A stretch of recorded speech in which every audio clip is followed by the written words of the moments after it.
To start our meeting tonight, would you please join me in the Pledge of Allegiance? I pledge allegiance to the flag of the United States of America and to the republic for which it stands, one nation, under God, indivisible, with liberty and justice for all. Well, our first item tonight is to swear in new board members. Well, new and existing board members. Could I please have Susan Deacon, H. Edward Herron, and Annette Cordero? Please raise your right hand and repeat with your own name. I do solemnly swear or affirm that I will support and defend the Constitution of the United States and the Constitution of the State of California against all enemies, foreign and domestic, that I will bear true faith and allegiance to the Constitution of the United States and the Constitution of the State of California, that I take this obligation freely without any mental reservation or purpose of evasion, and I will well and faithfully discharge the duties upon which I am about to enter. Congratulations, all of you. Thank you.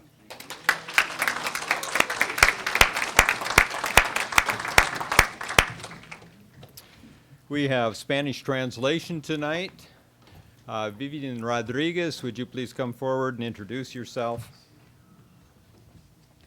Sí, buenas noches y bienvenidos de parte de la Junta Directiva del Distrito Escolar de Santa Bárbara. Si hay alguien que necesita la ayuda de un intérprete, por favor levante la mano para darle un audífono. Gracias. Thank you, Vivian. And as noted on the screen, we do have headsets for hearing impaired. If you'd please indicate to Dave Young. Dave, please raise your hand so people know who you are, that you might need it. And we start tonight with D, Annual Organization Meeting. This is our annual organizational meeting, and we will start with the election of officers. I will open the proceedings for nomination of President of the Board. I'd like to nominate Kate Parker. Second. It's been moved and seconded that Kate Parker be nominated as president. Call the question. Question has been called. All in favor, please say aye. Aye. All opposed? Oh, no, no. Okay, it passes 5-0. And with that, I will turn the gavel to our new president, Kate Parker, and she will proceed with vice president nominations. And Dr. Noel? I'd like to nominate for Vice President Ed Herron. I'll second that for discussion. Mr. Herron, what would you like to say about that? I was prepared to support Susan. That's fine. That's fine with me. Question. What was that? No. Any other discussion on this? Is it appropriate to ask any other board members if they'd be willing to serve in that position? Certainly. Ms. Cordero, are you interested in serving as vice president? Well, I'd be willing to serve, sure. Thank you. All right, question's been called. All those in favor? Aye. Aye. Any opposed? Any abstaining? I abstained. Okay, you're abstaining, okay. And the motion passes 3-0, 2 abstentions. 3-0 with 2 abstentions, and Ed Herron is the vice president. So you have to change seats. There you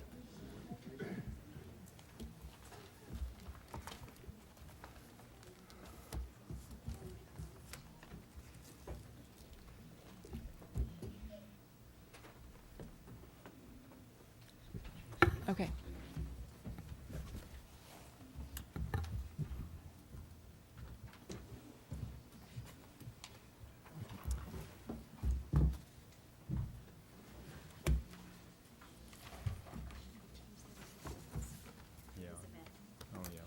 So make sure you move your nameplates along.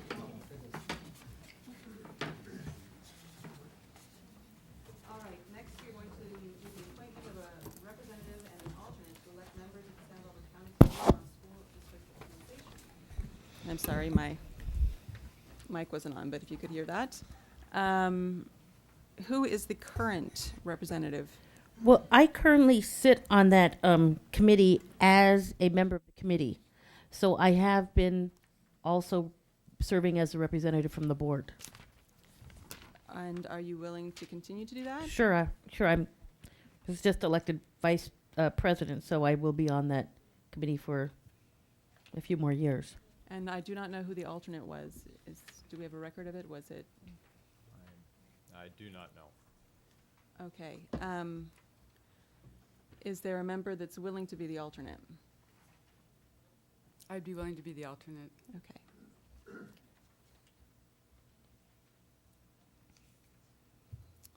And the designation of secretary clerk and assistant secretary clerk, item D3. According to the bylaws, the superintendent of schools shall serve as the executive officer and secretary clerk of the board. That's Brian Sarvis. That's me. The deputy superintendent of business services shall serve as assistant secretary clerk to the board. That's Eric Smith. And these designations will be filed as required with the official report of this organizational meeting. Moving on to item D4, designation of date and time of regularly scheduled meetings.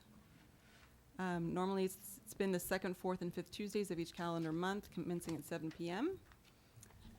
You can see what the exceptional dates are going to be in March, July, and December of 2009. Are there any comments about these dates? Any changes that board members have suggestions to? All right, then we will consider them reaffirmed at this time. And then on to item D5, committee appointments. First of all, there's the board committee on the Measure V Bond Oversight Committee. There's a board member that attends those. Is there a board member that is willing to do that? How much longer will the bond oversight committee for Measure V be in place? Is that is that terminating, or is that continuing? It is winding down, but contingent upon the possible approval by the board of the use of refinance funds, it may continue another year and a half. It could be a while. Do we know when these typically meet? Measure V bond oversight typically meets third Wednesday of the month. It's in the evening, yes? Yes. Yeah, I can't do that. In fact, it's gone to every other month. Is there a member that's willing to take that on? I apologize. I have a teaching schedule this semester that I will be teaching on Yes. Wednesday nights, so I And- won't be And I able to work do on it. Wednesday nights, so that's not possible for me. I just wanted to say that I'm very much interested in the Santa Barbara Education Foundation Committee. I have served on the Measure V committee before, and so I thought it might be nice for another board member to have that opportunity. All right, Mr. Herron, or I'm serving on the City College. you need to press your, thank you. I'm serving on the City College Oversight Committee, so I'd be happy to serve on this one. They might be Might good be- experience. Yeah, okay, so Mr. Herron will take that on. Santa Barbara County School Boards Association, Mrs. Harder was doing that one before. That is one that I would be interested in if nobody has an objection, and one at a time that I can attend. And then there is the Education Foundation. Ms. Deacon has indicated that she's interested in that, if there's no objection.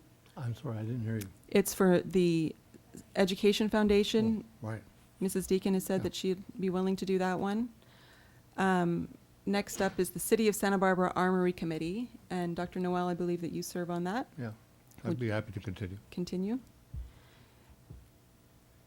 And then finally, there's the Gewurz Research Center Liaison, and Ms. Cordero, that's another one that there's been a big change in over the course of the past few months, and I'm not even sure if that committee is going to continue. They're reconstituting a number of their efforts. I think we should go ahead and appoint appoint someone in the event that it does continue. Typically, it meets quarterly. Yes. So it's a very occasional meeting. I'd, I'd be willing to do that one. However, I just wondered, are we going to be appointing board members to the Measure H and I Oversight Committee? We will be doing that. Because that is one that I was also You're interested in. Well, So- it's not agendized, obviously, at this time, but when it's time to do that. we will Okay, keep well, that go in ahead and mind. put me down for the Gewurz, and we'll see how that works out. Okay. All right. And with that, we conclude the annual organizational meeting. And we will move to regular session. Can I make a comment and excuse my family?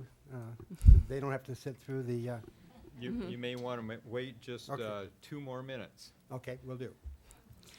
All right, starting with item E1, the announcement of closed session action. We have nothing to report out of closed session. Then on to E2, introductions, proclamations, presentations, or recognitions. Dr. Sarvis? Well, tonight we welcome new board members Susan Deacon and H. Edward Heron. Each of you has been long active in our community, and you're great supporters of public education, working to make more resources available to our students and to their families. And of course, we also welcome the return of Annette Cordero back to the board for another term. During her first term, Annette's priorities were on improving achievement, strengthening parental involvement, and the development of a budget process that promotes fiscal stability, transparency, and accuracy. I think you're still there. Board members, thank you for your commitment to our school community. Thank you. Thank you. And now we're going to move on to item E3, public comments. But first, can I Yes. excuse my parents? I don't think they want to sit this whole time, so especially through public comments. At first, I like my father, Harry Heron, happens to be almost 97 years old, and I think people voted for him thinking it was me, and I think that's what put me over the top. And then his wife, Joy, she was my precinct captain at the San County Retirement Home. Okay.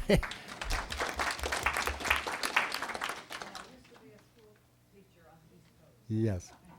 And my wife, Mary, who puts up with me. Mary. My oldest daughter, Kelly Fuller, and her husband, Eric, over there. And then 2 of my greatest supporters, my 2 oldest grandsons, Adam and Sam. They were in charge of putting the signs together and getting all their friends' parents to vote for me. So they also did a great job. So I thank you all very much, and you don't have to stay much longer.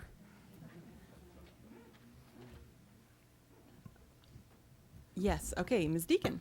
I'd like to recognize my family as well. My father is also here, Carl Crystal, who is a retired political science professor. And one of my best campaigners, also my mother-in-law, Margaret Deacon, is here. Thank you, Margaret, very much for your help. And my husband, Jim Deacon, as well. Thank you. Mrs. Cordero. Well, I better recognize my husband or I'll be in big trouble. I'd like to recognize my husband, Chris Rabe, sitting in the back of the room. For all of your support, thank you very much. All right, thank you to all of our board member supporters out there. It's a difficult job, and they will need you. E3, public comments. I'm going to read this item off because this changed in November, so for people that have been to our board before, there were some minor adjustments to it, so I want to be really clear about it right now.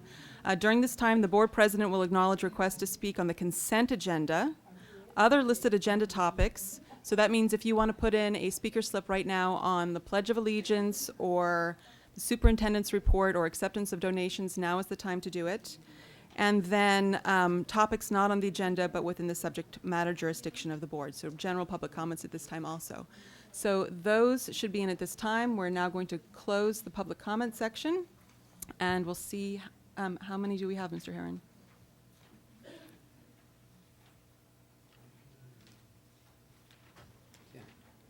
Okay, 10. That means that we will need to limit the time for them to 2 minutes each so that we can stay within our board policy of 20 minutes for comments. So please be aware of that. 2 minutes as you're called. Mr. Herron will call the first 3 names so that you can be prepared. And then the first name that he calls will be the one that comes up to the podium for 2 minutes. Thank you. Jenny Kuhn, was yours public comment section? Jenny, was yours a public comment? What? No, was it public comment? Was your section for public comment? Yes, on a time. Yes, I mean, that's what it says, but I didn't know if you meant that for public comment. Yes. Okay. Jenny Kuhn, John Romo, Steve Cushman.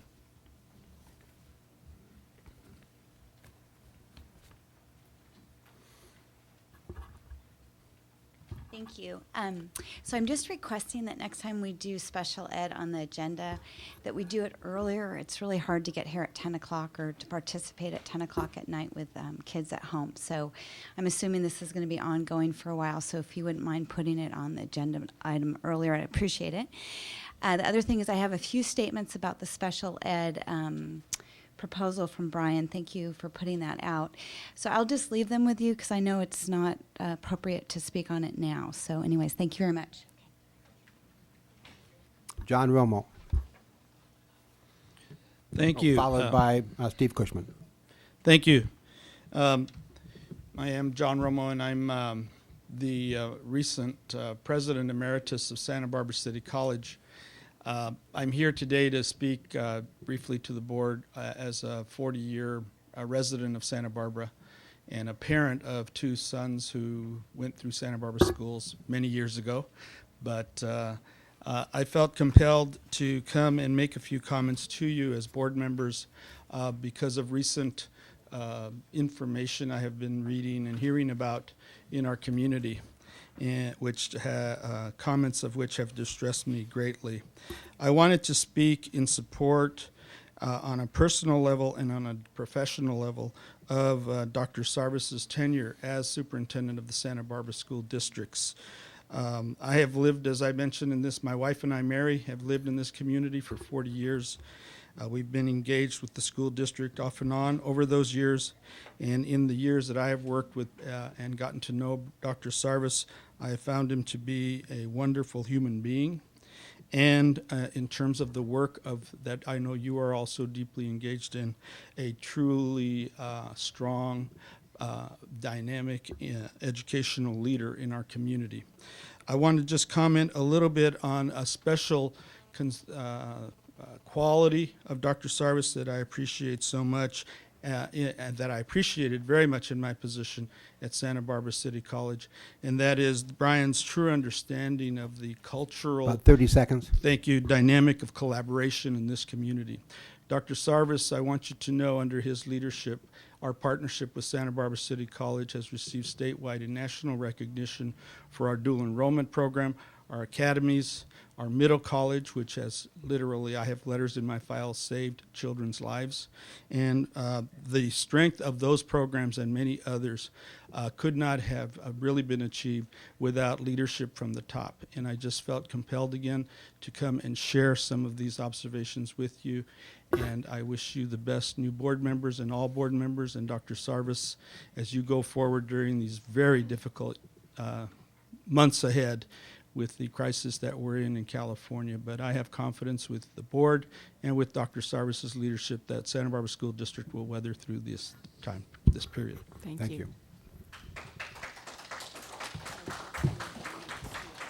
Pardon? Steve Cushman, Laura Malakoff, Lourdes Uribe. Thank you. Good evening. I'm Steve Cushman. I'm the president of the Santa Barbara Region Chamber of Commerce. I represent 2,000 businesses and 50,000 employees. It's the first time I've ever come and spoken to the Board of Education. But I'm really delighted to be able to say congratulations to Ed and Susan and Annette. And I really praise you all for your dedication to public schools. The Chamber has always been a supporter of the public schools, a supporter of yours, the teachers, and the administrators. We think it's the greatest thing that we do in the community. So it distresses me greatly. I've served on 100 nonprofit boards and commissions in Santa Barbara in the last 20 years, 100. I have never seen a board member attack the director of that board in public, never. And I find it offensive that Brian Sarvis would be attacked by a member of your board in the newspaper. I think it's completely uncalled for. I think Brian is a dedicated administrator. I think he does everything he can for our children in this community. I think he does everything he can to help you. To attack him in the paper is completely uncalled for. It disappoints me, and it's not in the spirit of Santa Barbara working together to make this a better community. If anybody should leave the board, it should be Bob Knoll. Laura Malakoff, followed by Lourdes Uribe and Lynn Rodriguez. I want to congratulate the new board members and welcome them. The way a school board works best is when members work as a team, and I'm sure the four of you, Cordero, Deacon, Parker, and Heron, will figure out how to do just that, and will move this district forward successfully. I've been privileged to serve on the board, and I did not expect to be here tonight, but I have one final duty as a board member. For too many years, Bob Noel has been an obstructive force against this district. His constant criticism of staff and administration has driven morale down, led some to leave the district, and made recruitment especially difficult as word is spread about his attitude. In his recent unfounded personal attack on the superintendent, Mr. Noel has sunk to new depths. Instead of working constructively with the board, he refused to participate in the superintendent's evaluation, publicly attacking the superintendent as ruling through fear, lacking moral authority, using an old boy network to stay in charge, and using raw power. The superintendent does none of these things. Indeed, Mr. Noel's words better describe himself than Mr. Sarvis. I believe the superintendent should continue to lead our district. Why is Mr. Noel attacking the superintendent and the board? I think it has to do with objections that were made to his failed charter school proposal.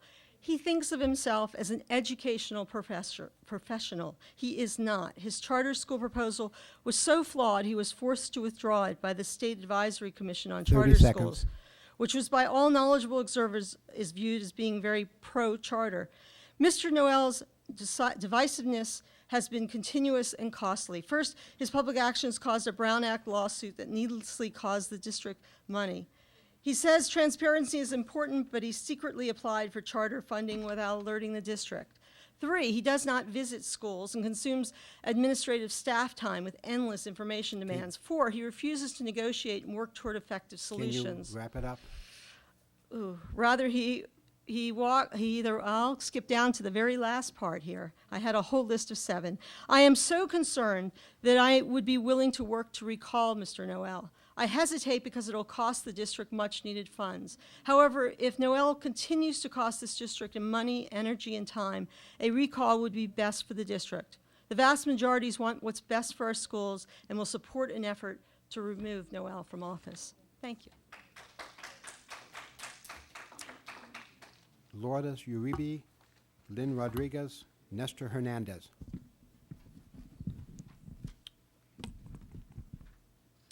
Good afternoon. My name is Lourdes Uribe. I met Dr. Noel at a soccer campus at UCSB.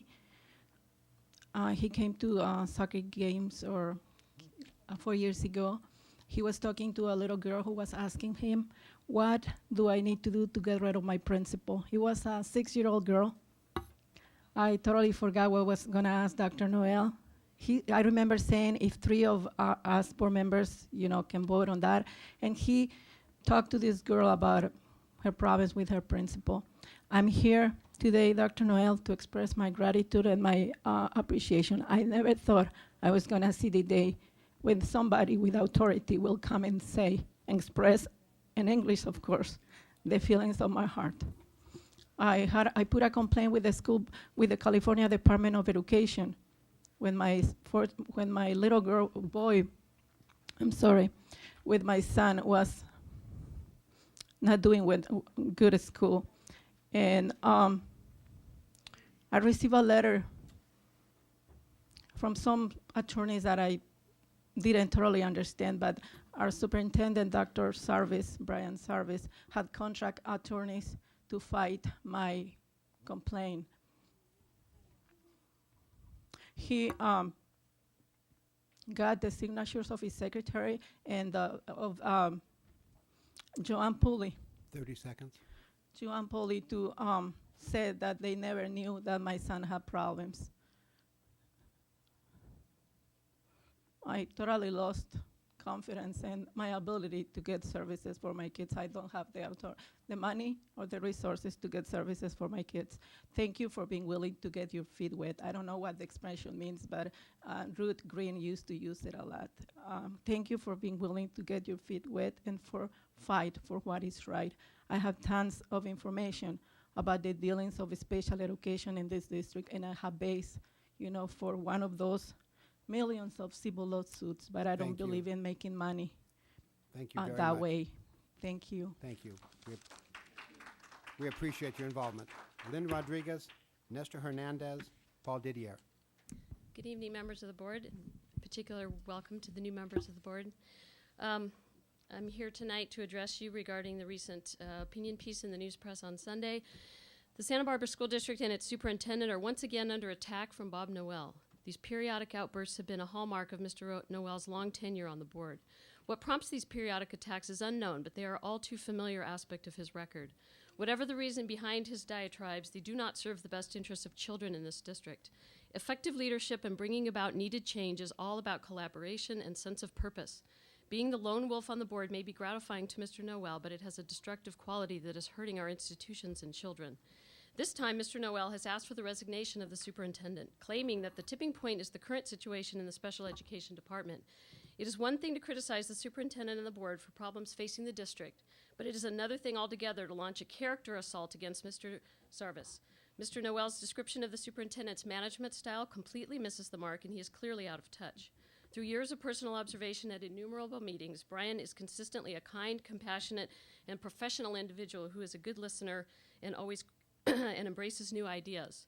He is supportive of staff members and is always quick to praise. His eye is always on the prize, delivery of the best educational services available to our students. As a former member of the board, a parent of a student with special needs, and a member of the Special Education Parent Advisory Committee until it disbanded, I am familiar with the issues being raised by Mr. Noel. The delivery of special education services is not a new issue. It has been plagued with the district for years. Okay, I'm going to skip and I will hand this to the president. I want to bring a positive voice to the board and let you, Mr. Sarvis, and staff know I appreciate your efforts. I offer my support as a parent and community member to help resolve the current challenges being in special education. There are a number of genuine issues regarding special education which have resulted in a great deal of negative public input. These issues are being addressed by staff, and it will take some time to get resolution, but I believe we're on the right track. We need to set a positive example to students with our behavior, our words, our courage to speak, and our actions. We may not always agree, but we need to work together to face our challenges. Nestor Hernandez, Paul Didier, Mark Ingalls. Good evening. I'm Nestor Hernandez. I'm representing the League of United Latin American Citizens, LULAC. First of all, I wanted to congratulate the new board members on your election. For our organization and for our members in the community, particularly Latino members, I wanted to thank the members that showed up today that are very interested in the new board members that came in. I think one of the things that I wanted to discuss was the issue of governance, the role of board members. For about 10 years or so, I spent a great deal of time coming to the school board meetings and discuss one main topic, which was Latino students' education, which, in my opinion, and many of us in the community, was that we were very low on the priority of the school district. And up to today, that still remains a challenge. I think that it is important for board members to govern in the sense of being able to set policy. And there is a difference between supporting your superintendent or your staff and accepting decisions not be in the best interest of students. In the case of Latino students, we have seen that hasn't been too much progress, and we're hoping that this new board is going to look into that. In particular, Dr. Noel. One of the things that we saw in Dr. Noel was that we might not have agree with him all the time, but he was a process person. We were able to discuss many things because of that.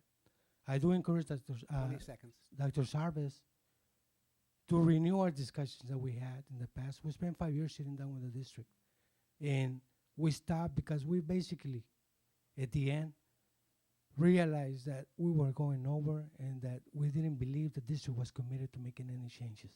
We're hoping that that's going to change. Thank you so much. Thank you very much.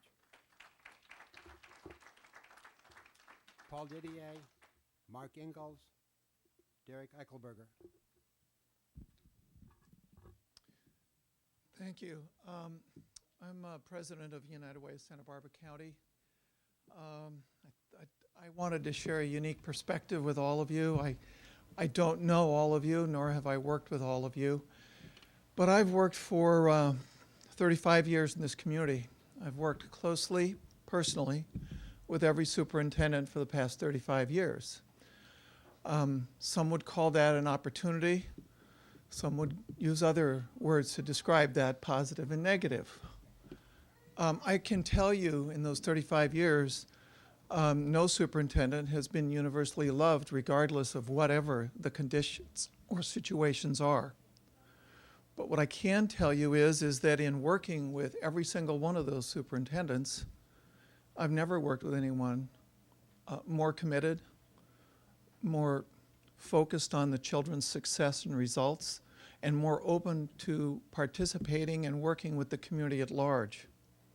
Your population that you're dealing with in the schools today, and I'm speaking from 12 partnerships that we currently have with the school districts, the population and challenges you're facing today don't resemble 35 years ago at all. Your schools are light years different. It's going to take different skills, different attitudes and approaches. The one thing I do know over those 35 years that's produced success is if you, as members of the board, recognize that it's teamwork between yourselves, the superintendent, and the superintendent's team that's going to produce that result. So I would strongly encourage you to find those points of strength and those points of agreement, move forward with that. You've got a terrific leader. You've got a terrific team. Use them. Make that work. This other style isn't going to produce what you're after. Thank you, Paul. Mark Ingalls, Derek Eichelberger. Good evening, members of the board. My name is Mark Ingalls. I'm a parent of 2 students here at Santa Barbara School District, and I'm a product of Santa Barbara School District. I was out of town last week and came home early this morning and was reading the paper, and I was quite dismayed at the opinion piece that was in the paper. I have personal experience working with the district on several advisory committees. I worked with Brian and his staff and have the utmost of confidence and respect. And I thought I hadn't planned to come tonight, but I thought it was important to share my experience. I recently was a co-chair on the Measures H&I campaign, where we asked this community to put their money where their mouth is, to support this community over the next 4 years with a commitment of nearly $6.5 million. And I think they told us what sort of confidence that they have in our superintendent and our staff. And we didn't win by just a majority. We won unanimously with nearly 75% of our community supporting that. So I think that's important to keep in perspective. Mr. Noel in his piece referred to a broad support. I think it's important to listen to the community when they speak as a majority. And they've spoken in support of Dr. Sarvis and his staff and the decisions and the new elected officials, elected board members that we have, and I'm proud and confident, and I'm here to show support for those folks going forward. And I think that this is divisive and destructive, and I don't think it has a place in our community, and I took offense to it. Thank you very much. Derek Eichelberger. Good evening, members of the board, administration. Welcome to the new members also. I didn't know Mark was going to be here, but our kids have been in the same school frequently, and I don't think we've had exactly the same experiences with our school district, though. I have 3 items I want to talk to. They're all brief. The first one, I have to be candid, is about the item at 10 o'clock. I can't stay till 10. It's less than 100 words. I would ask that the board allow me to just read that statement quickly. Yes, that would be fine. All right, thank you. I am the parent of 2 children, 2 students in the district. I'm here tonight to speak to an issue of board governance and oversight. Just as the board has committees and other organized structures for reviewing the district's finances, use of facilities, and so on, I encourage the board to create a similar structure for direct oversight of the special education department. There is now ample evidence that this department has received too little supervision and attention for too long. With the newly sworn-in members, the board has a perfect opportunity to create a stronger line of oversight and supervision of the special education department. All right. Now I have 2 other items. I think I might be able to squeeze them in. Let's see. Well, 30 is that what I seconds. have less? Okay.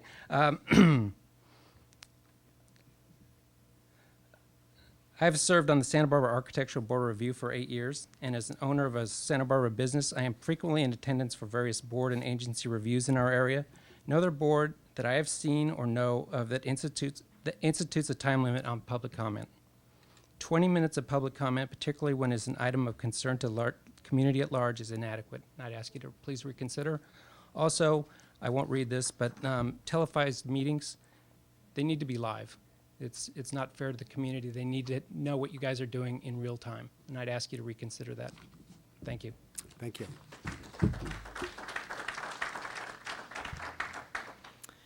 Okay, item E4, acceptance of donations. Move to approve with gratitude. Move to accept with gratitude, sorry. I'll second that. All right, all those in favor? Aye. Any opposed? Item passes 5-0. And now we are on to the superintendent's report. Well, I want to start with one of the important issues at hand. It's been widely reported that the Santa Barbara school districts are experiencing problems in special education. There's a lack of confidence on the part of some parents that we're doing what we should and what we must do in order to serve students with special needs. Point of order, Madam President. Point well taken. Is this to do with what you're going to be talking about later, Dr. Sarvis, or because we have this agendized as a conference item? We do have this agenda as a conference item, and I will be speaking to that issue later. Madam President, my point is a little different, if I may. Okay. I've consulted a counsel on this, and the issue of the whether an agenda item sufficiently describes the contents of the agenda item for people to know and be able to come and comment on it. And the agenda item superintendent's report is non-descriptive and failing that criterion. I don't think anyone would object to it if it were the kind of routine things like Dr. Sarvis often does, telling us events and so on. But when it involves comments on substantive issues that are before the board, I think that it's an inadequate definition, because the public then doesn't understand that they would have a chance to come and comment on those comments in the superintendent's report. However, the superintendent's report is not something that the board discusses or anything that we take action on. Well, the board has discussed it, and the record is clear, and the board has made the decision, and you certainly can change that, because we recognize one person who I saw here a little earlier, who spoke to the board brief under the superintendent's report. And I am advised by council that any item on the agenda may be addressed by comments, may be commented upon. So there's a problem here, and I do have a resolution. If the superintendent would list the content of the substantive items he's going to include in a superintendent's report, then the public would know, and the public would be able to come and comment on that at their wishes. Is there any other board member comment on this? I was just wondering. Wait. Mrs. Cordero? Not knowing what council Mr. Noel is referring to, I would hesitate to change longstanding practice.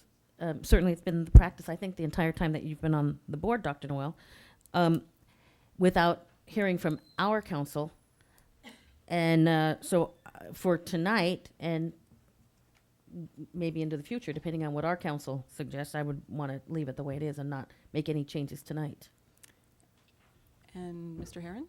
Yes, Dr. Sarvis, were you starting to read your update on your plan? Was that what you were reading from? No, I was not. Oh, okay, thank you. But I did, go ahead. Mrs. Deacon? Thank you. I just wanted to weigh in here. Thank you. Just wanted to weigh in here briefly. I have to say I think I will align myself with Mrs. Cordero's comments about not making any changes at this point until we've discussed it with our own council. It is a longstanding tradition. I'm open to looking at it, but I think we do need that kind of advice. All right. Yes, Dr. Noel? Customarily, we've been advised by council that when an issue, a Brown Act issue comes up, that we really should stop until we hear from council. Because, in fact, if I'm right, we're violating the Brown Act. And the council needs to tell us as before we proceed. If we are violating the Brown Act, then I think every district in the state is probably violating the Brown Act. The point is not well taken at for that particular point of order.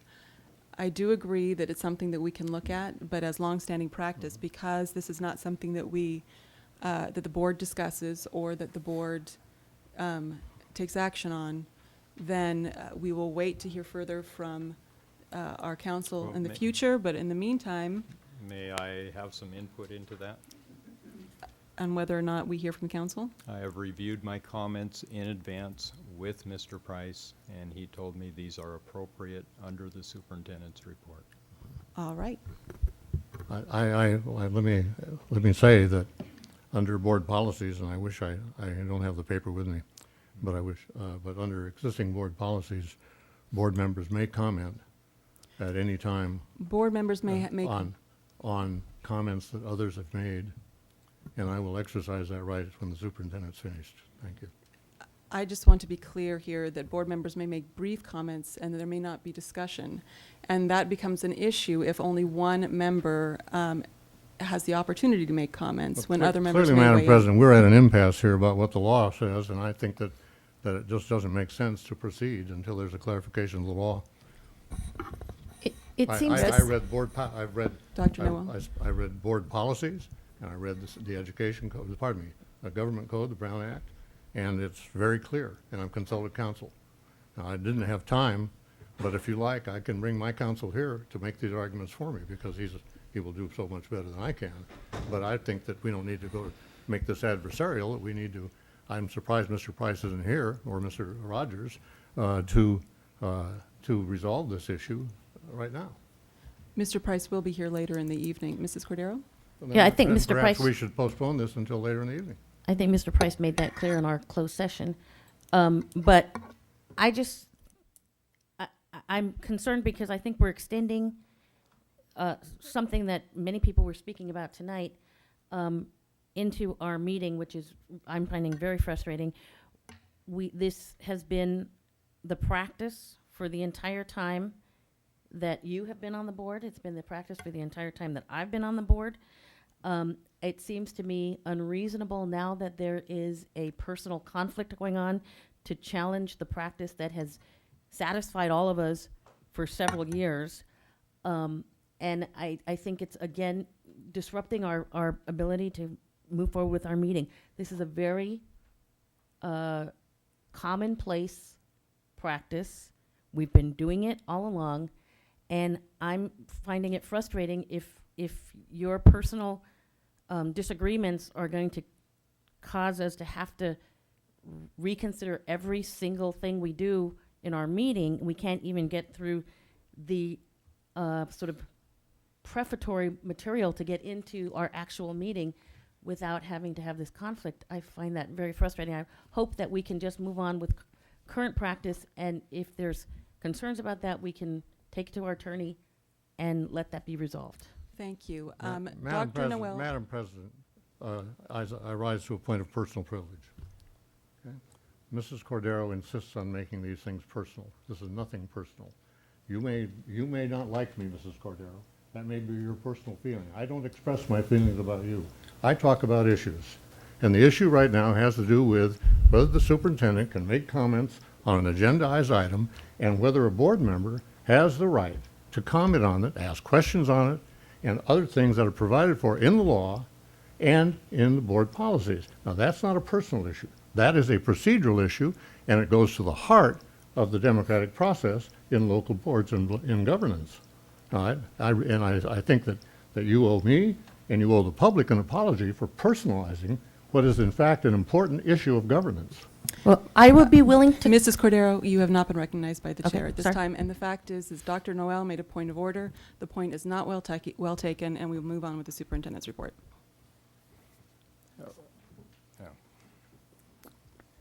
One board member has called for me to resign. I will not accept this invitation because it is my belief that in the case of special education, we will be successful in resolving the current issues just like we have met previous difficult challenges. I accept my responsibility as Chief Administrative Officer of the districts, and I think that if I didn't think I was up to the job of meeting this and other challenges, I would be the first to say so. The last major crisis in confidence that we faced dealt with budget issues.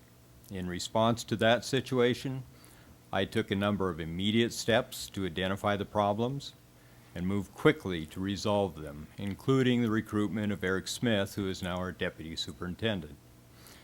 Eric took charge of our business department. He is one of the leading financial authorities in school finance statewide, and there is now a high degree of confidence in our budget process. Inevitably, my job entails dealing with crises from time to time. Mainly these situations are an outgrowth of the fact that our commitment to deliver high-quality services is tempered by shortages in state funding, a history of declining enrollment, and lean staffing. In light of this, it was enormously gratifying, as Mr. Ingalls said, that over 70% of the residents in both districts supported the parcel tax election last month. I believe that this vote was reflective not only of a willingness to support education financially, but it also demonstrated that residents have faith in our ability to deliver. The changes that need to occur in special education are not quick fix items. They require careful study, and there are inevitable associated costs. The solution to the business office situation last year required that the board commit adequate resources for us to make the moves that were needed, and the majority of the board was wise to support these changes. I'm hopeful that the plan I will unveil later this evening in an agendized item will lead to a resolution of the current issues. Other news. Madam President? Dr. Noel, I'll recognize you at the end of the superintendent's report. This week, all principals will attend standards-aligned instructional leadership professional development training. During the last school year, site administrators requested advanced leadership training to continue their efforts to increase student achievement to focus on classroom learning and professional learning communities. The board brief. My office regularly issues a report to the board called the Board Brief. This is a collection of reports and articles on school and district matters. A copy is on display in the reception area or can be provided in the superintendent's office. I'd like to highlight just 2 items from the December 1st board brief. The first is an update on implementation of the feasibility study of an international baccalaureate program at Harding Elementary School. The second, a memo on the status of the hotline tip lines at district high schools for anonymous potential crime and or violence that was included. And we have a number of wonderful upcoming events. I will be brief, but there are many. Santa Barbara High School will host Dawn's Day tomorrow morning in the gym. 25 nonprofit organizations will be there to share information on their community service opportunities. San Marcos High School's Phil Levian, who is a teacher at the high school, will stage a sheltered production of Shakespeare's As You Like It Thursday through Friday evenings. Dos Pueblos High School's vocal music department will perform a holiday festival of voices this Friday and Saturday evening. Santa Barbara High School's marching band will host a Battle of the Bands this Saturday. Santa Barbara High will hold Mix It Up Day on Monday, where students from different socioeconomic and ethnic groups join together and talk about issues of equity. Santa Barbara High's winter concert will be held next Tuesday evening. San Marcos High School's vocal music department will perform a special evening of holiday music at San Roque Church Wednesday evening, December 17th. Santa Barbara High School's Dawn Net Cafe, a virtual enterprise program, will hold a grand opening of their entrepreneurial business and kick off their new clothing lines on December 19. Santa Barbara High will have a snow day during lunchtime on December 19th. That's not to be confused with the old snow days where students stay home. It'll be right there on the school campus. Goleta Valley Junior High will hold a geography bee on January 8th, and I mention that simply because it's before our next board meeting. And this ends the superintendent's report. Thank you, Dr. Sarvis. Now is the time for board members to make any brief comments or questions, if anybody. Yeah. Dr. Noel. Comments and questions. The comment is that I did not, as a member of the board, make any statements whatsoever about the superintendent in resignation. I did so as a member of the public, a very brief statement, and I did so in a public venue. And I have to wonder why Dr. Sarvis uses the superintendent's report as a vehicle to engage in this debate when he knows that there's no opportunity for anyone to comment or answer. That's a question to the superintendent. That's an appropriate thing, isn't it? It's a question. I'll be happy to answer that. Okay. But not at this time, Dr. Sarvis. Okay. Any other comments or questions? I have a question. In your report, you mentioned board briefs, and this may be a novice question. The board briefs are on the agenda as item N, but it's after adjournment. So I guess my question is, why is it on the agenda as an item N if it's after the adjournment of the session? And then I have a second question. One of the items in the board brief talks about personal liability of the directors on a technical issue of a DSA certification. And Mr. Hetnut-Young has sent a memo saying we're not liable, that it's all taken care of. But I guess as a new member, when I see the word personal liability and it's in a board brief and not on an agenda, I guess that also sort of concerns me. So I'm just curious about those two things. Dr. Sarvis, I don't know if you want to address nothing of substance here, but maybe just simply about the placement of the board brief on the agenda. Let me address that issue. We have summarily provided this information in the agenda so that members of the public, as they pick up the agenda, will know what they can look for in the past board brief. So we simply provide the topics from the past board brief so that if they see this on the agenda, they would know, since I announced it, that they could go to the reception area and they could read information on any of these topics. And we could I would just change like that. to see it off the agenda or as a separate item, as just pure information, but it looks like it's on the agenda. I mean, when I read I it, see. it looks like it's on As- the agenda. As if it's up for discussion. That- Well, we could always talk about that after we adjourn and get to item N. All right, E6 student report. Do we have a student May report? I answer Dr. Noel's question? I do not want to take any more time during the meeting. That's something that you may respond to him if you care to in a board Very brief answer. I don't think that's appropriate right now. Thank you.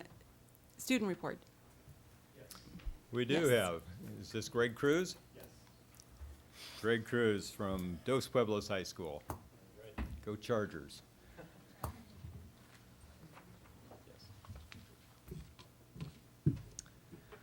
Well, good evening again. My name is Greg Cruz. I'm the ASB representative for the class of 2009 at Dos Pueblos High School. It's my job to report the Dos Pueblos report from a student perspective, and as far as I can tell, I have not spoken at the board for the last 3 months, so we have a lot to talk about. On a light note, 3 of our students from Dos Pueblos High School went to China for an international math competition. Upon reaching there, they presented their advanced theory in algebra and took runner-up in an international competition, second to only China in a world competition. Needless to say, we're very proud of our students, and hopefully they will go on to do greater and bigger things. As far as athletics go, we are very proud of our athletics. Our boys water polo team they didn't win CIF. They went to the quarterfinals and probably lost. Girls golf finished 12th in the Southern Section finals. Girls tennis lost in the quarterfinals, and our volleyball team went farther than they ever have in school history. They took second in CIF Southern Section Division I finals. They unfortunately lost to Santa Barbara High School, but that's for another time. But we are very proud of our girls volleyball team, and we have a very young team, so we're looking to hopefully take that experience onto the 2009 season. Because I have not issued my report in 3 months, since then, the Scott O'Leary Field has opened, and we've had 2 football games at home at Dos Pueblos School. It was the first time in DP's 40-year history. There were sellout crowds, F-16s flying over the field, and it was a very big success.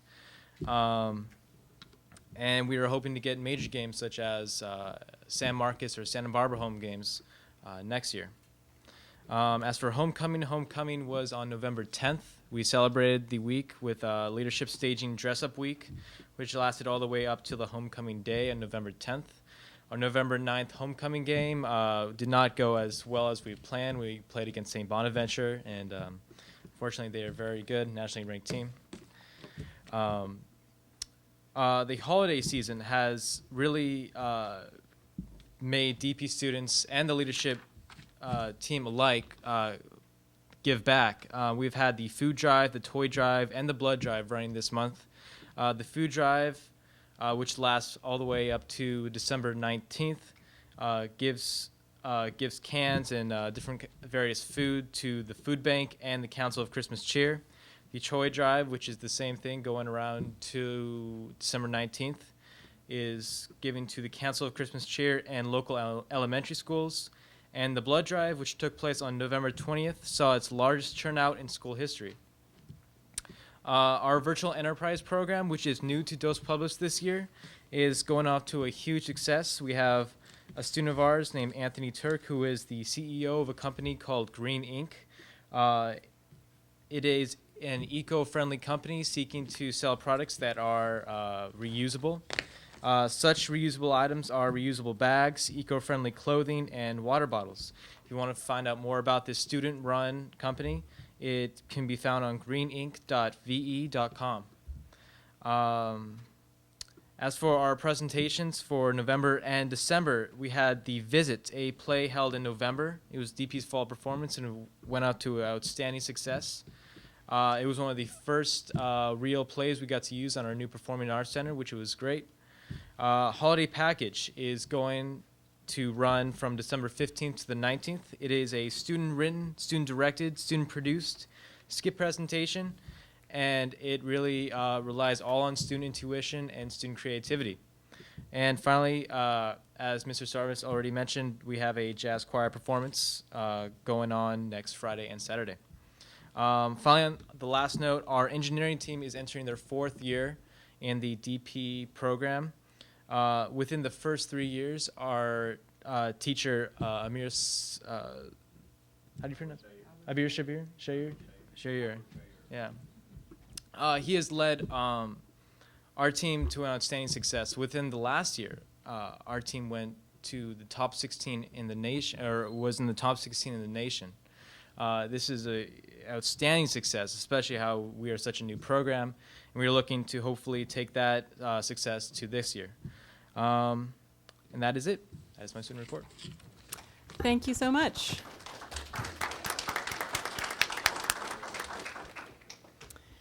And next on the agenda is the consent agenda. Do I hear a motion? Also move. Second. Dr. Noel, I'm sorry, did you need to pull something? I'd like to. Okay, what would you like to pull? Rush decision.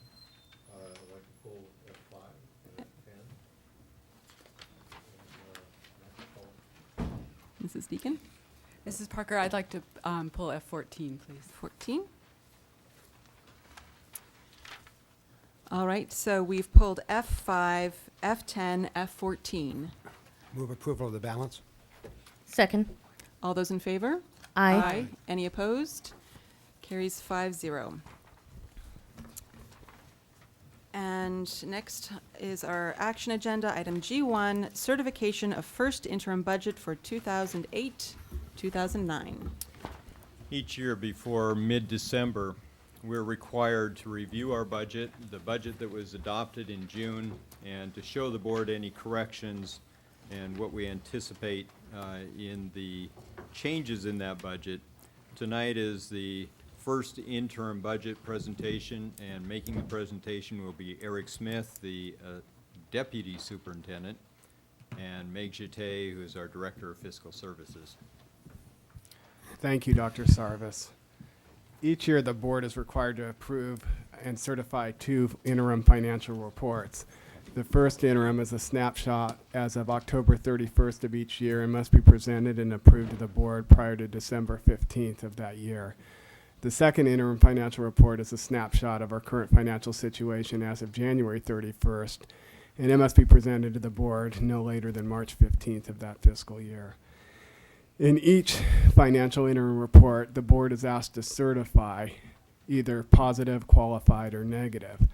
A positive certification is a certification that you can meet your current and subsequent 2 fiscal year obligations while maintaining a minimum reserve level, in our case, is in excess of 3%.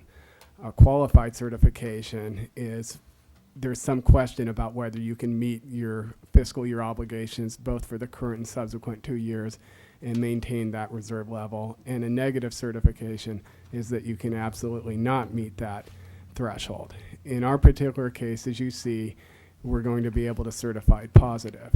I'm going to walk through the financials basically with an eye on the variances from the budget to first interim and hopefully highlight some things that the board will find of some interest. What we do in the first couple of pages is just a summary or a recap of our unrestricted and restricted revenues within the general fund. And basically we identify by major object groupings or resources differences between the unrestricted adopted and restricted adopted versus the unrestricted and restricted first interim report. This is a combined presentation, so what you're seeing is you're seeing the elementary and the high school district combined and presented as we can under Ed Code 35110, but it excludes our charter schools. Our focus is always excluding the charter schools because we don't want that to, what's the word I'm looking for, distort our financial picture. So if we move over to page 5, I'd like to walk you through some significant variances at the first interim based on a combined. As you can see, the first thing we're going to look at on page 5 under revenues is the revenue limit. And the revenue limit constitutes about 72% of the unrestricted funds in our budget. The revenue limit is basically the general purpose dollars we get on an unrestricted basis for ADA, average daily attendance, actually students attending what we call seat time. They're actually in the seat learning. And you can see there's a significant variance from the adopted budget, and that really relates to 3 things. It relates to, we had about a 200 plus enrollment uptick in the elementary. So we've extrapolated that out relative to what we think the ADA is going to be. We think it'll be about 150. We booked about 50% of that. So we're basically estimating half of what we think we'll realize, or 75 ADA more than what we had at the adopted budget. Also, there was a 0.68% cost of living adjustment to the revenue limit that was not reflected at the adopted budget. It actually occurred at the 45-day revise. It wasn't reflected until now. You're seeing that as well. And then the other issue is that one of the things we're looking at is in addition to the cost of living adjustment and the fact that the ADA is booked, now I got to look at my notes. We also have, talking about the ADA was not only related to the uptick normally, but also Homeschool Santa Barbara and also the rescission of inter-districts from the Hope School District. And the federal revenue is basically flat at 450,773 from the adopted budget. However, on the restricted side, but there's a variance about 450,773 on the unrestricted side, and it's primarily related to the fact that we're booking Medi-Cal administrative activities revenue that were basically realized in former quarters, but we're just actually booking them at this point in time. Other state revenue, there's a variance of 388,000 between the adopted budget and the first interim due to our estimates of lottery have decreased, and our hourly supplemental programs, primarily our remedial programs, have increased based on what we thought we would get at the adopted budget. And then there's a significant favorable variance of local revenue at 791,000, primarily due to the fact that our memorandum of understanding with Santa Barbara City College and our lease with Antioch University for their Ortega site, both not included at the adopted budget, are now reflected. On the expenditure side, you'll see an increase of roughly $1.2 million, and it primarily has to do with the fact that restricted certificated salaries that were not put into those objects have been moved over there. And that really has to deal with the fact that we do not book restricted revenue until we receive our entitlement letters from the state or federal government. And when I'm talking about restricted revenues, I'm talking about what we commonly refer to as categorical income. We have a similar situation with classified salaries. However, we did notice an omission relative to our hourly programs, and we did pick that up at the first interim, and that's now reflected. Our employee benefits, there was basically an increase there of 234,000. I think the board is aware of the fact that we had an under-contribution to our certificated employees, and we had to make them whole, and that's rectified now. Books and supplies, similar with the reallocation of money from placeholders, and other operating expenses increased due to a variety of things, including increases in advertising, printing, waste disposal, insurance, and news to me, the omission of our election cost from the original budget. Capital outlay had an increase of $203,458 due to the purchase of hardware associated with the board-approved plan to improve the district's financial system. And what that's really reflecting is we're moving the expense out of the bottom line. It was reserved in the ending balance, and we're moving it up to the expense line in the budget where it wasn't before. And so that's why there's a variance from the approved budget. As we move on to page 7, we get into the graphs that we put together. As you know, the revenue limit is really the lifeblood of the general fund because attendance is what drives everything. And here what we show you is basically what has happened historically and what we're projecting is going to happen relative to enrollment and enrollment converted to ADA. As you can see that 8-9, we're looking at enrollment of 14,213 based on C beds, and we project that our ADA will be at 13,822. As you carry that out on an ADA basis on that bottom line where it says total ADA, you can see we're still looking at a declining enrollment pattern in 9, 10, and 10, 11. If you looked at decline year over year, you'd see 226 ADA decline between 9, 10, and 8, 9, and another 175 between 10, 11, and 9, 10. Now, the one thing that we are seeing is that the declining enrollment pattern that we saw in the secondary district is not declining as significant as we originally projected. And one of the things that will help us, especially on a multi-year basis, as you know, that's how we're measured, is that when we have to extrapolate out what our enrollment is, if we don't decline as bad, then we don't lose as much revenue. One of the interesting dynamics that's happening right now is we use what's called the prior year guarantee. Declining enrollment districts always use the prior year guarantee because the state basically guarantees you the grade of current or prior year revenue limit ADA. Well, here we're in an interesting dynamic where the elementary is actually increasing and the secondary district is decreasing.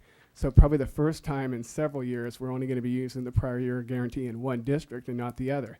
So to make a district budget that's already sufficiently confusing, even more confusing, now we have to deal with that issue as well. So as you look through the chart on page 8, what this shows you is that for each revenue limit, if we take the revenue limit and divide it by the 180 days of attendance, you can see what we lose in each district for somebody or some student who doesn't attend. And you can see for 8, 9 in the elementary, that's $31.32. And in the secondary districts, it's $37.11. So that shows you the value of seat time. As we look through the total base revenue limit value on an annualized basis, you can see that with the 0.68% COLA, you can see for the elementary district, it's $5,562 roughly. And for the secondary district, it's $6,680.62. So theoretically, if you take those numbers and divide it by 180, you should come back to those unit rate numbers. Let's hope my math's right. As we move to the next page, what this shows you is lottery kind of on a longitudinal basis. And we use what's called the School Services of California Financial Dartboard, and that's the industry standard for projecting our assumptions. And you can see kind of the volatility of what's happened with the lottery, which makes me even more nervous relative to the governor's proposal to secure future funding against lottery proceeds. You can see at one point it was at a high at $175 per ADA. Now we're looking at about $137 per ADA, and it's been as low as around $86 per ADA. You can also see that with respect to that $170 per ADA, it's split or bifurcated. As you may recall, Proposition 20 identified that a certain amount among a certain amount beyond a base would be basically restricted to instructional materials, and that's why you see those two different amounts of $19 and $118. As we move over to page 10, we've broken out general fund expenditures by category, and you can see in the first pie, we look at the major object groupings, basically including unrestricted and restricted, and you can see that we have 47% for certificated non-management, 5% for management, 14% for classified non-management, 16% for benefits, 7% for books and supplies, 10% for operating expenses, 0% for capital outlay, and 1% for transfers out. You can see since the pie is a little bigger because you're including unrestricted and restricted, those percentages are proportionally smaller than as if you look at the pie below, which just consists of unrestricted revenues. And there you can see that certificated non-management is 54%, management is 6%, classified confidential is 12%, benefits are 17%, books and supplies are 2%, operating expenses are 9%, capital outlay again is 0, and transfers out is 0%. Then SACS also allows us to break that out by function, And a function allows you to group activities where you might have several resources or objects basically consolidated or collapsed under a certain function. And you can see another pie chart there as well. One of the things that we're always concerned about is encroachment. And an encroachment is basically an unrestricted to a restricted program. It's an unrestricted contribution to a restricted program. It's kind of an axiom that restricted programs should pay for themselves. There's always exceptions to that. I mean, special education always requires a large contribution of unrestricted dollars in any school district in the state of California. Usually home to school also requires significant contribution. One of the other issues we deal with is routine restricted maintenance account. And basically that requires a contribution of at least 3% of our expenditures of our total budget to be restricted for ongoing major maintenance. And that was really a covenant that you made with the state as a result of accepting state school facilities dollars. That's a restriction that's imposed upon you. So as if you look at the major encroachments or the major contributions, you can see that basically for the routine restricted maintenance account, we're projected to expend, let me move back. Rather, if you look at what we're anticipated to expend for special ed, it's $16,689,034, and basically we're looking at a contribution of $7,843,760, or about 47%, which is a little down from last year. If you go to page 13, you can see a summary of all the contributions. You can see 9th grade class size reduction has shrunk from last year. It was about 585,000, and as you remember, we eliminated a portion of 9th grade class size reduction.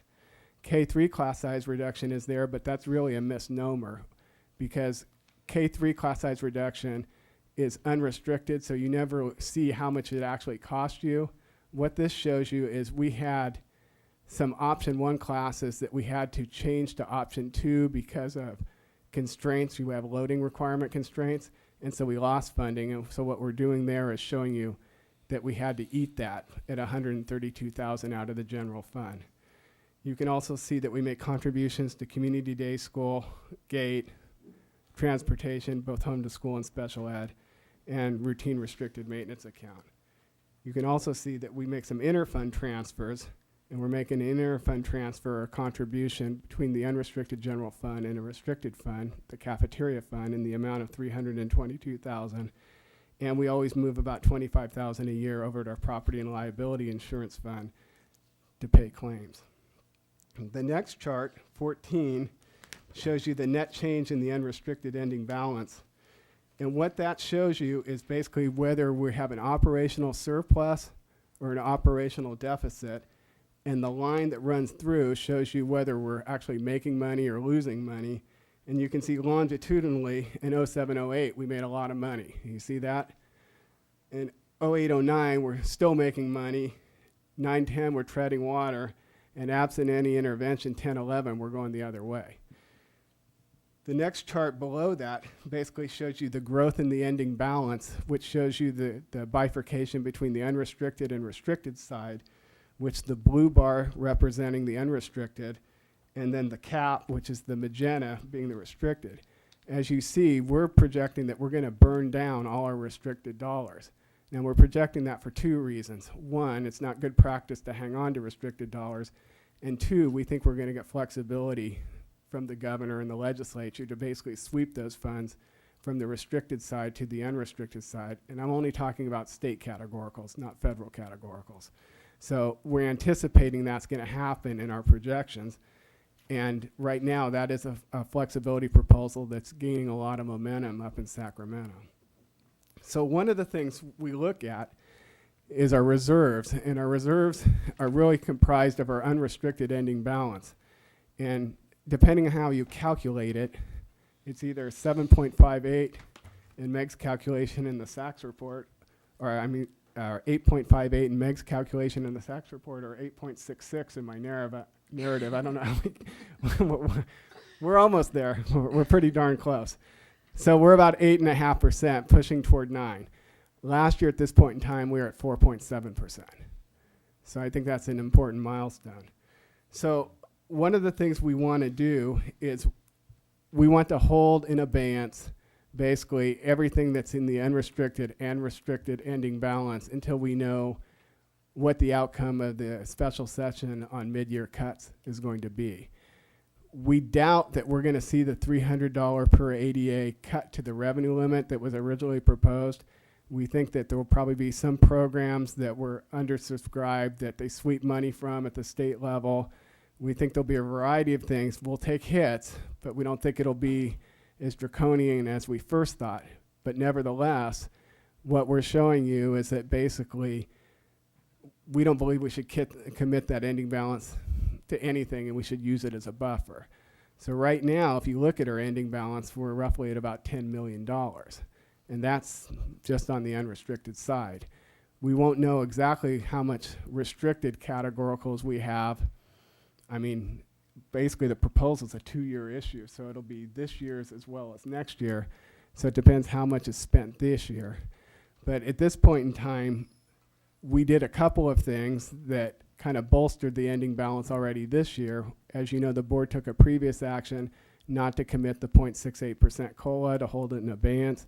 Also, there was a restoration of the 6.5% deficit to state categoricals. We also dropped that and held it in abeyance. And so basically, we're proceeding cautiously until we know the outcome of the special session. I'm going to walk you through just the other funds, and then Meg's going to talk about the multi-year projection, because that's important not only with respect to the current year, but it also kind of sets the table relative to the development of the budget for next year. So if we move on to page 16, you'll see Child Development Fund. You go over to the net change, you can see it's an increase in fund balance. That's an operational fund. You would expect that. Otherwise, an operational fund would require a contribution from us to deal with making it solvent.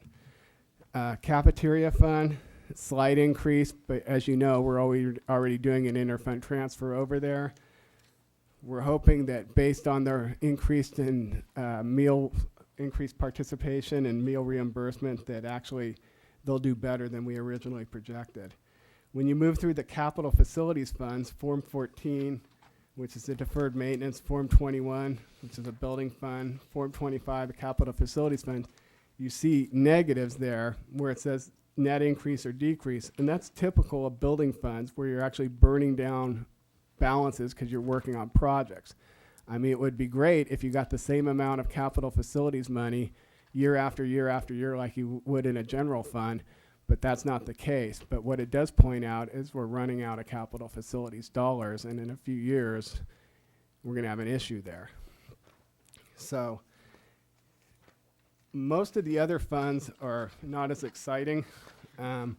So that kind of leads us into a discussion of the multi-year projection. As you know, we use the industry standard, which is the cohort survival method, to project our enrollment, and then we basically look at what our history is relative to attendance rate. That's the ratio of attendance to enrollment to project our ADA. In addition to using the cohort survival for the majority of our grade levels, we also do a correlation between birth rates and the percentage of countywide birth rates that end up in our kindergartens 5 years later to come up with a ratio to basically project what we think kindergarten classes will be. One of the other things that happened this year is, in addition to the secondary district not declining as significantly as we thought, our enrollment in the elementary had an increase, but the kindergarten was not as big as we projected. So we basically recalibrated our projection. We were using 12% of countywide birth rates. We re-averaged it, looking at what's happened over the last 2 years. Now we're using 11%, which we think is a more conservative figure, but we will rebase it one more time next year when we get another batch of kindergartners to take a look at that. So I think the important thing about the enrollment projections is to remember that it's as much art as science, and we have to continuously look at it and tinker with it to see how precise we're going to be, or how precise we are being. So I'm going to turn this over to Meg. She's going to talk about the multi-year projection. And as I said before, we're measured not only the current, but we're measured on the subsequent 2 fiscal years on whether we can meet our reserve requirements. And that'll kind of segue right into Meg's presentation. Good evening. So as Eric stated earlier, that the state requires the district to not only meet its reserves for the current year, 8-9, but 2 subsequent years also. The multi-year projection is on page 108, and it starts off with the unrestricted side. Again, as Eric mentioned, we use the standard, the industry standards for the assumptions that we use, and our multi-year projections are only as good as our assumptions.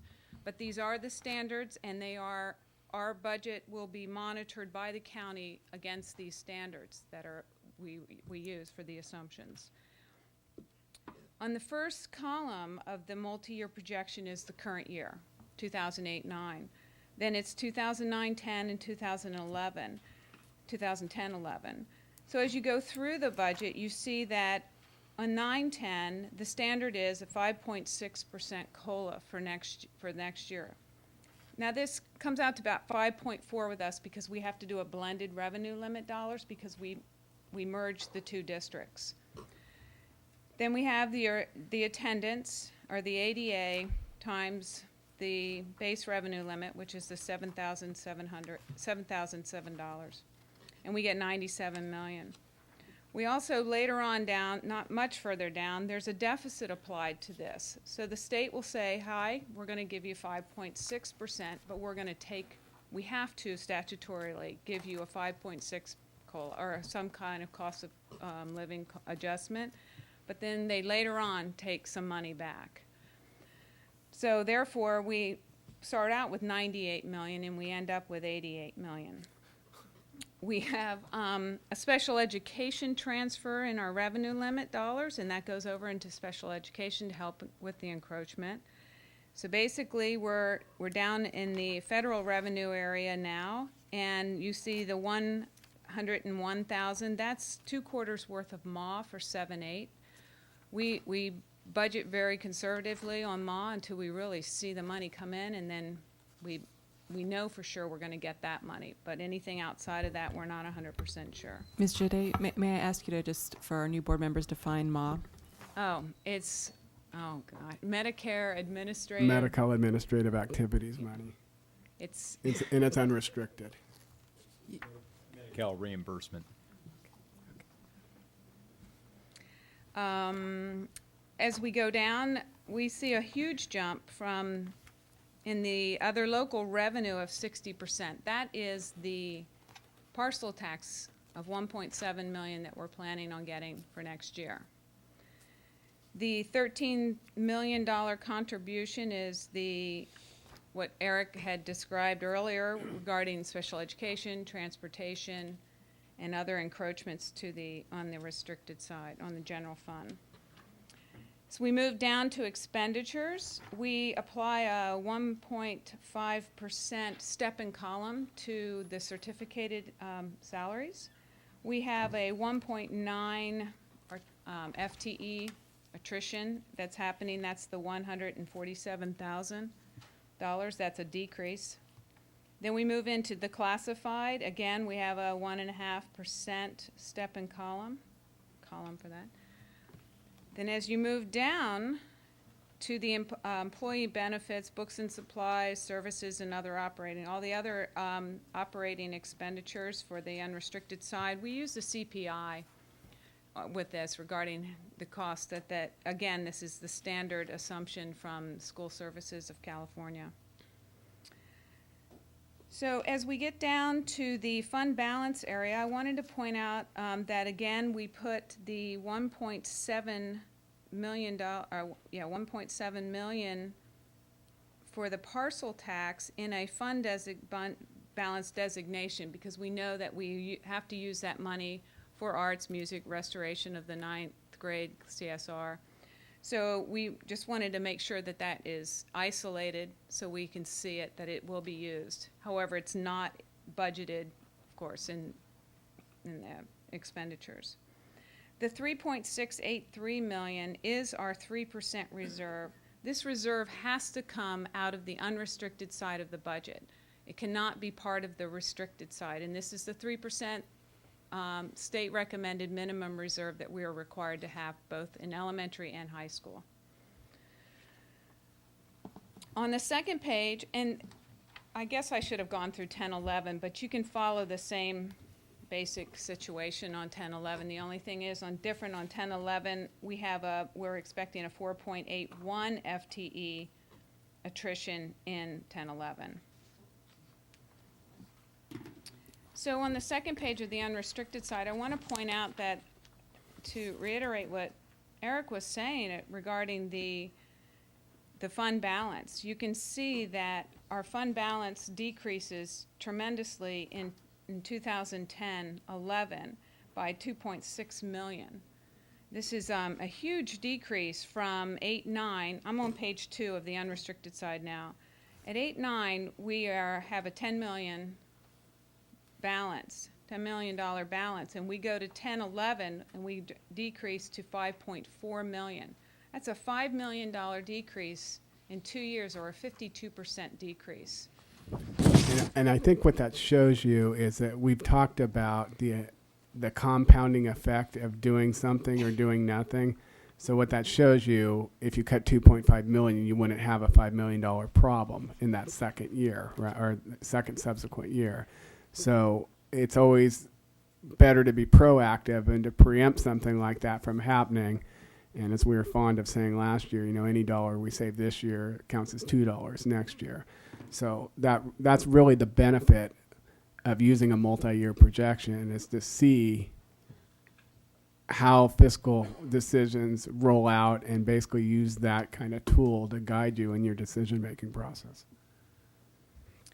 On the restricted side, we decided to keep the federal and the state either revenue flat or even a slight increase. We also decided that in local revenues, since most of this was foundation money or donations, we decided that was going to be, we decrease that a little bit, because that's a huge chunk of that 1.5 million. But what I wanted to talk about on this page mostly is Eric was mentioning about the 2 million, or sweeping the fund balance from the restricted side onto the unrestricted side if the state allows us to do that. And we've indicated that here in the column, all three columns, in fund balance reserves, which is the 9710, 9740. It's the $2 million. So our fund balance at the end of this year in restricted, we're projecting to be 2.5 million, and we can sweep possibly 2 million of that in the unrestricted side if that's what the state allows us to do.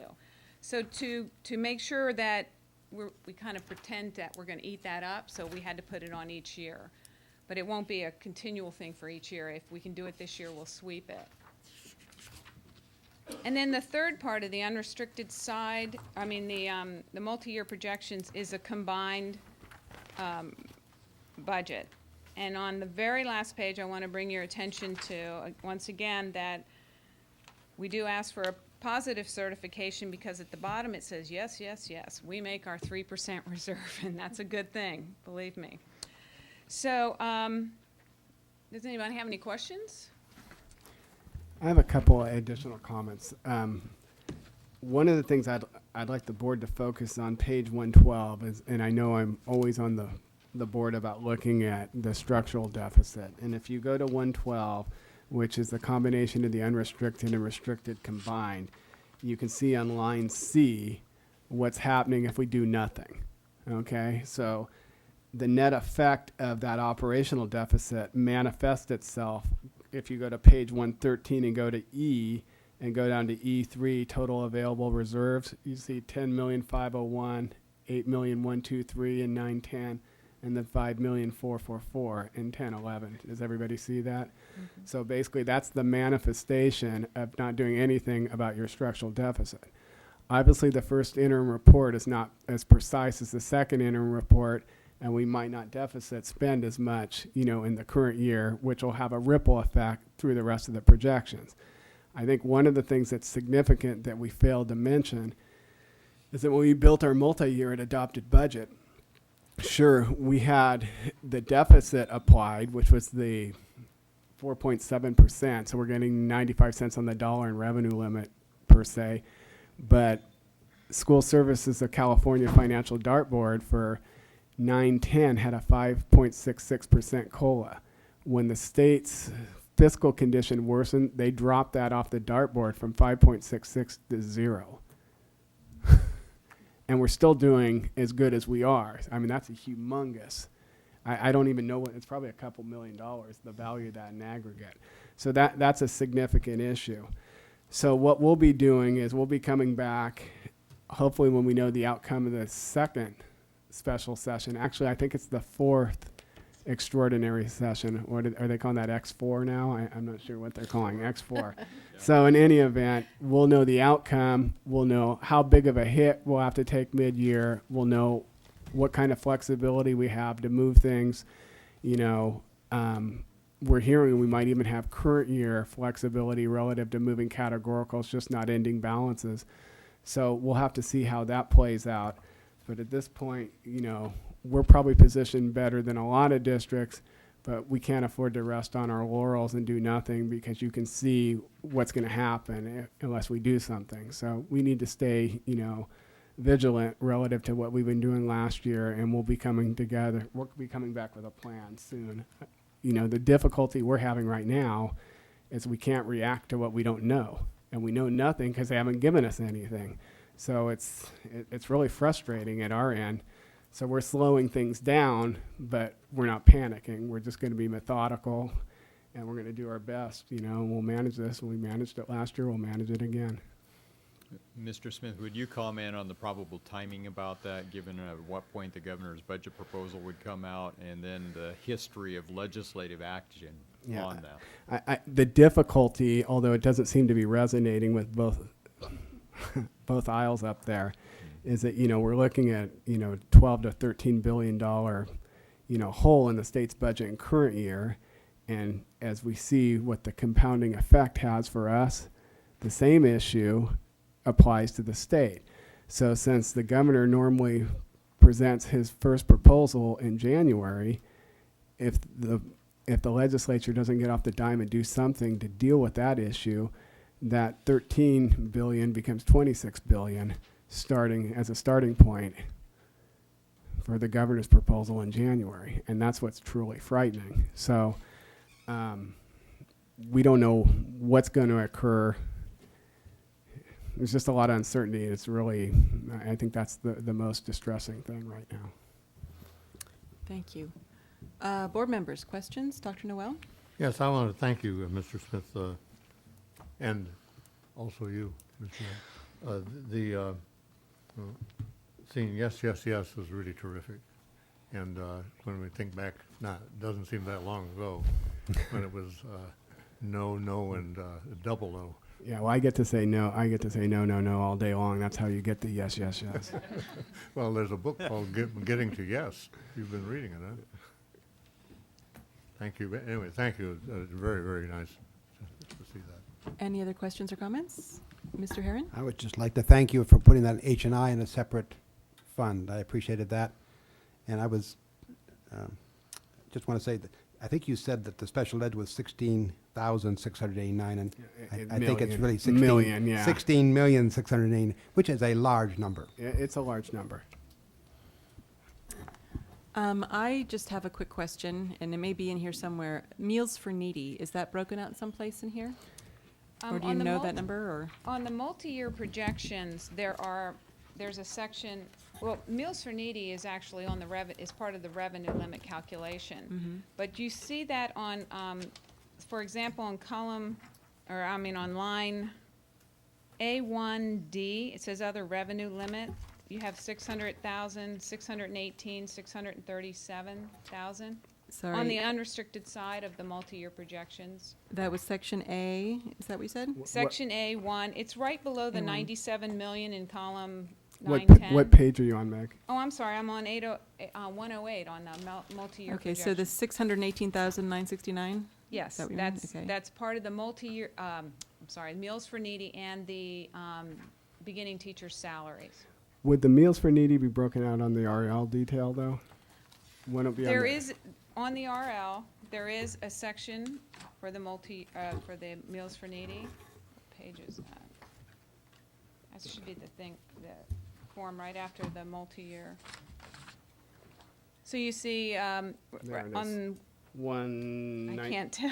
What is that it, page? 114, page 114? Yeah, I think it's 114. Meals for needy.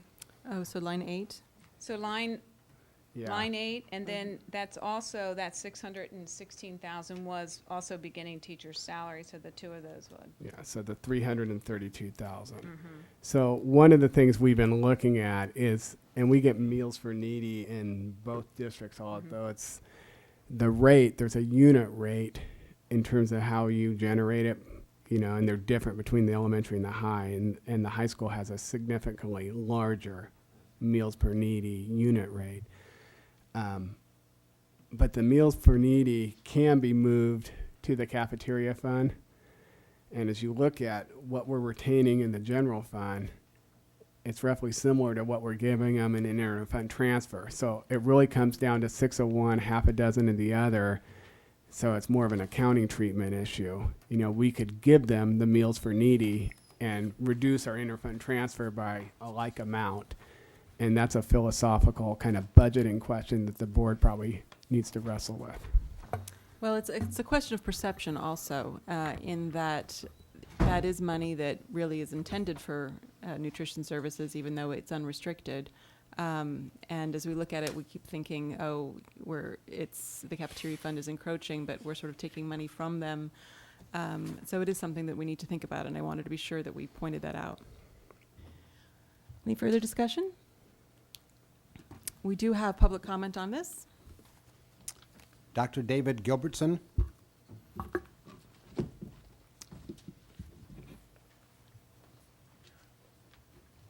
Are we going, Madam Chairman, with the 2 minutes or 3 minutes? 3 minutes. Great, thank you. Thank you, and Mr. Smith, thank you very much. It was a very good report. I just have 2 comments, and again, this would be made as a former special ed director. $16 million is a hefty operation for special education. $7.5 million in encroachment is a high number, I think, by any standard. And I would encourage the board to look at 2 issues. One is the number of children currently in special education. And I'm going to use round numbers. As I recall from last year's ADA, we were roughly a little over 10,000 ADA. And a rule of thumb in special education is somewhere between 10 and 12% of the total population is identified as disabled. That's a rule of thumb. Some districts are a little higher, some are lower. Districts that have early intervention programs often are lower. We currently have a RTI model which looks at early intervention, and I would presume should be lower than 10 to 12% if we're actually on the mark. However, the encroachment is very large. And the issue that concerns me is the number of children in special education. The last time, I haven't seen this year's pupil count. Last year, we were around 1,800. And if you look at that in terms of the ADA of being around 10,000, if we're identified at 1,800 children in special education, that's well above 12%. The concern I have is that our district faces challenges in terms of different ethnic groups. We have been identified as over-identified in Hispanic children. And what that says to me in special ed, as a former director of special ed, is that we need to strengthen our English language learner programs. That in part what's happening, I believe, is that children end up in special education as a vehicle to help the children needing help. But when the true issue probably has more to do with English language acquisition and English language programs and an overall program that's responsive. The second point, which I believe is equally important, has to do with special education funding. Last year, and again I'm speaking as a former administrator in the district, the SELPA received a total of 44, roughly, I don't have 30 the figures seconds. in front of me, $44 million from the state. The state funded the SELPA as straight ADA. We have the most convoluted, confusing funding formula in the state of California for distribution of funds. Our district roughly received somewhere between $7 and $8 million. We are 25% of the total enrollment of all children in the county. So in a straight line analysis, $44 million would equate to $11 million coming to our district. Can you come to a conclusion? And the only thing I would say is, if we're receiving $7 or $8 million, there's something dramatically wrong with our funding model. And I would strongly encourage the board to actively look at the SELPA funding model as a source of revenue. Thank you. Thank you. Board members, is there a motion? I'd like to move to accept the first interim, or I'm sorry, to certify the first interim report as positive. That sounds so great to say. Second. All those in favor? Aye. Any opposed? Motion carries 5-0. On to G2, the approval of the 0809 Peabody Charter School first interim report. And Eric Smith, our deputy superintendent, will introduce this. Actually, Meg Jate is going to do this. I'm back. I have, I believe this is an attachment in your binders, but I've reviewed this budget and I'm very familiar with Peabody Charter, as I used to review the charter school when I was at the county education office, and so I can, you know, Nancy Dow, their business manager, is a very good bookkeeper, and she's done a great job on this, and she's giving me lots of backup, and they remain their 4% reserve, which is above what they need to have, and plus they have above and beyond that. I don't know how much more you want me to say about. I'm confident that their budget is sound and they meet their reserve, and I recommend that we pass it.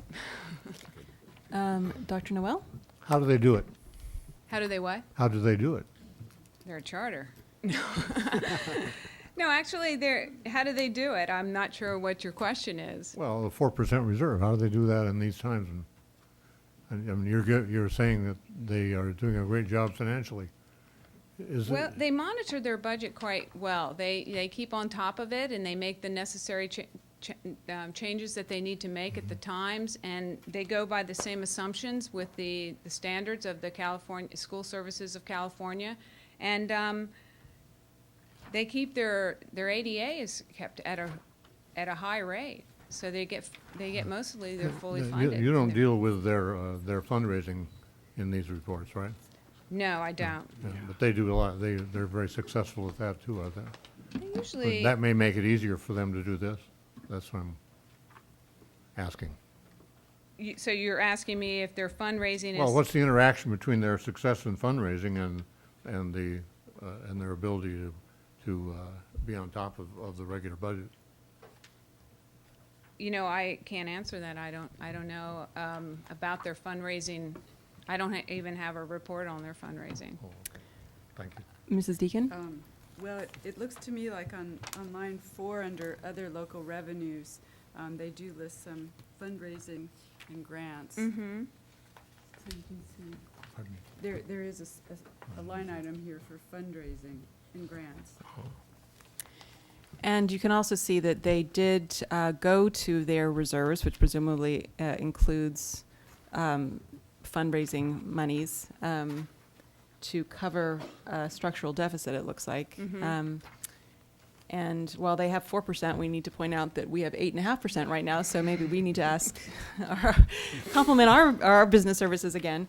One quick question, I don't see any multi-year projections. Do they do multi-year projections? They don't have to provide us multi-year projections, Okay. but All right. that's something that we could always put in MOU if we wanted to have them. Okay.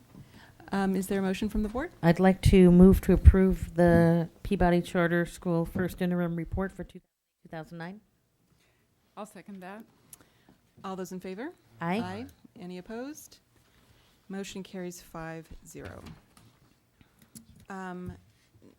Item G3, approval of expenditure of general obligation bond proceeds from cash-out refundings.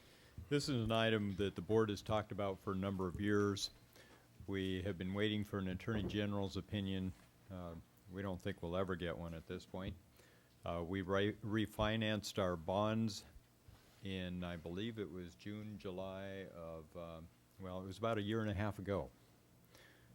Eric Smith will present this report. Yeah, at the board's request, I did some research relative to other districts that had done cash out refundings. As you recall, we are taking kind of conservative posture relative to not spending the proceeds. We invested those, you know, with a trustee to earn investment earnings until we knew what the disposition of the AG's opinion was going to be.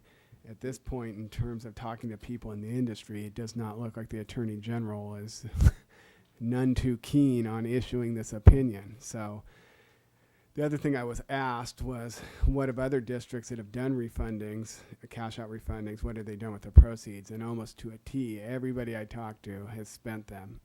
We took the most conservative approach, and apparently we're the only one that did this. So I talked to both Dale Scott, and I also talked to somebody I know at Piper Jaffray, and basically everybody's spent them. The other thing that we would be forced against in a couple of years, that we only have 3 years from the date of the issuance to spend the dollars, because otherwise we run up against arbitrage penalties imposed by the IRS. And for those of you who are new to the board, arbitrage is basically means we can basically borrow at tax exempt rate and reinvest in taxable securities, and the spread or the difference is what we earn in interest. It's called arbitrage.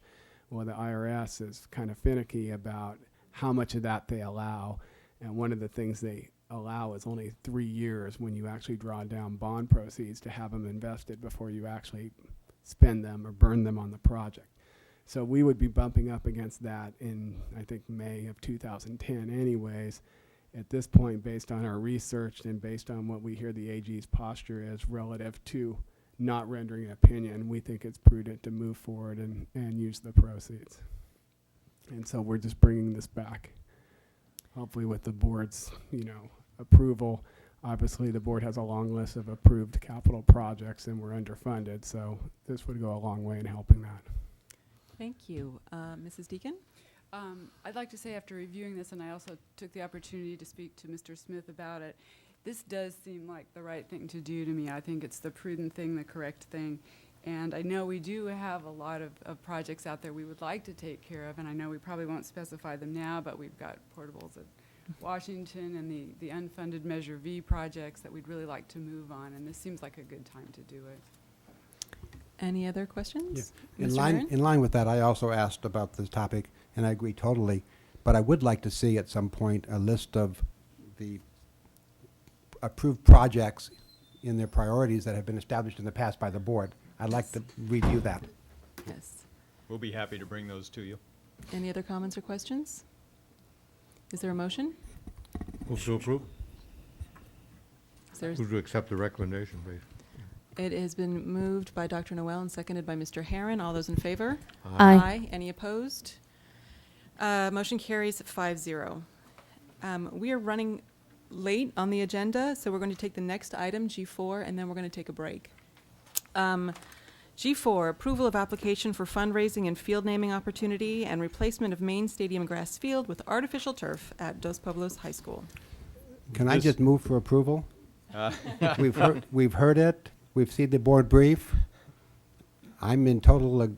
Well, we can be very, very brief, but we heard this 2 meetings ago, and the question was raised at the time, what about the 2 different fundraising drives taking place? So I'll ask Mark to speak very briefly to it. You see the resolution in your packet, and I think it's primarily important that you hear from the Engineering Academy Foundation that either they think it's fine or that they have problems with it. Good evening. And Mark Swanitz, Principal, Dos Pueblos High School. Thank you, Dr. Sarvis. I'd like to welcome Mr. Herron and Mrs. Deacon to the board, and Mrs. Cordero back to the board.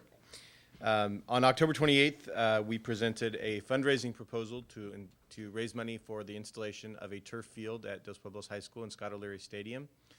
We had a presentation which has been duplicated for you in your packet about the estimated costs. We've done a lot of background research on the product and on the installation. We've had engineers look at it and give us estimates.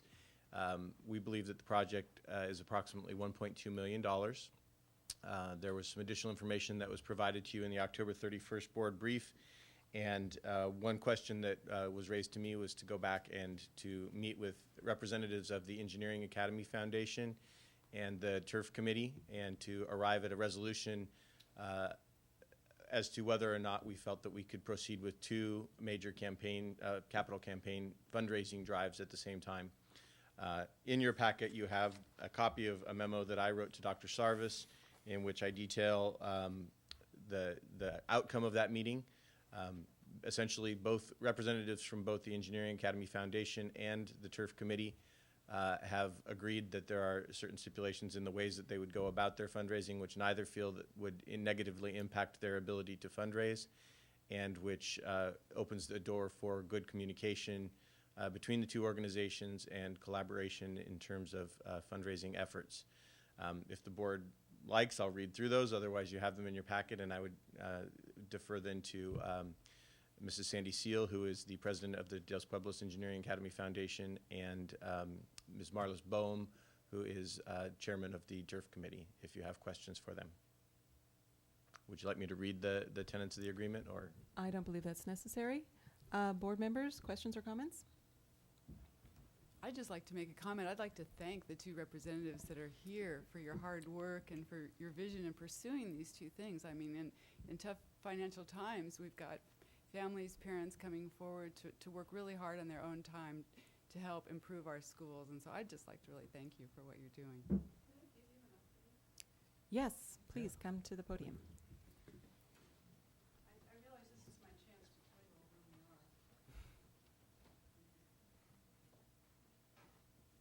are. Okay, you all know me. I'm Sandy Seal, and Dos Pueblos Engineering Academy Foundation is running a capital campaign, and the two new members are very familiar with it, so I don't need to go over that. But as of today, we have banked $400,000. We have 90% of the families in the academy have donated to date. We are every week, every day, having meetings with philanthropists, local corporations. Yesterday, we met with the president of the Goleta Valley Chamber of Commerce. We have picked up a new corporate partner, which I'm going to announce as soon as I have it on paper, but we know it's coming through. We're writing grant proposals like crazy. And so things are really rolling. And I was really glad that Mark had this meeting on November 7th. We agreed to these terms in here, and I think it's going to go fine. I don't see any conflict with the Turf Committee. I think this will be. And if anything does come up, we have Mark, and we will be able to get together and talk to each other. So thank you. All I can say is our campaign is rolling, even in these tough financial times, and we hope to break ground this summer. That really is the goal. We want to have enough money to get going in June. So if I have any big announcements, I'm going to come back. Okay. And would be thrilled. We Yeah. know how hard it is right now, so really, thank you so much. Oh, I know what I wanted to tell you. Mm-hmm. Sunday, Team 1717 and the robot are going to be at Paseo Nuevo in front of the Christmas tree all day. Fun. So come by, shake their hands, say hello, send your friends. It's going to be fun. It's really going to be nice. Great. Thank Thank you. Is there a motion?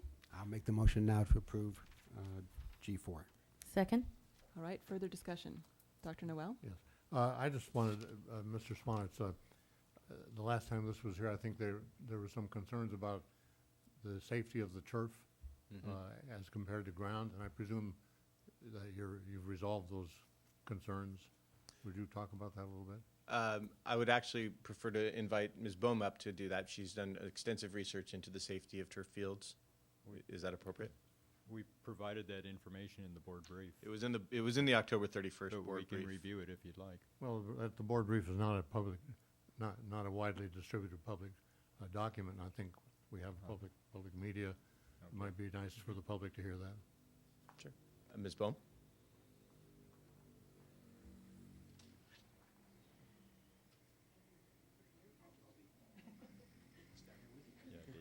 I'm going to ask Dave Hetyoung to come up here as well, because he has read through a lot of that package.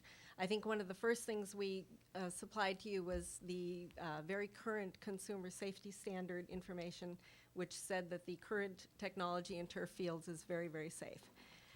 We also supplied some additional studies that showed from a medical point of view that the cushioning that happens in the turf fields, the severity of injuries and the length of recovery time is statistically better on turf fields than it is on even well-maintained grass fields. And we're not dealing with a particularly well-maintained field here. What other issues specifically might you want to address? If I can interject, I think one of the issues was the use of lead in the fields. Is this on? Yeah. You're just far away. Okay. One of the issues was the use of lead in the fields, and lead was used in the old AstroTurf product that hasn't been manufactured for quite some time. There is no lead in the specified product that we would specify for our district standard, and then of course any other manufacturer that wanted to meet that standard would also not be allowed to have lead. So the presence of lead is basically a non-issue.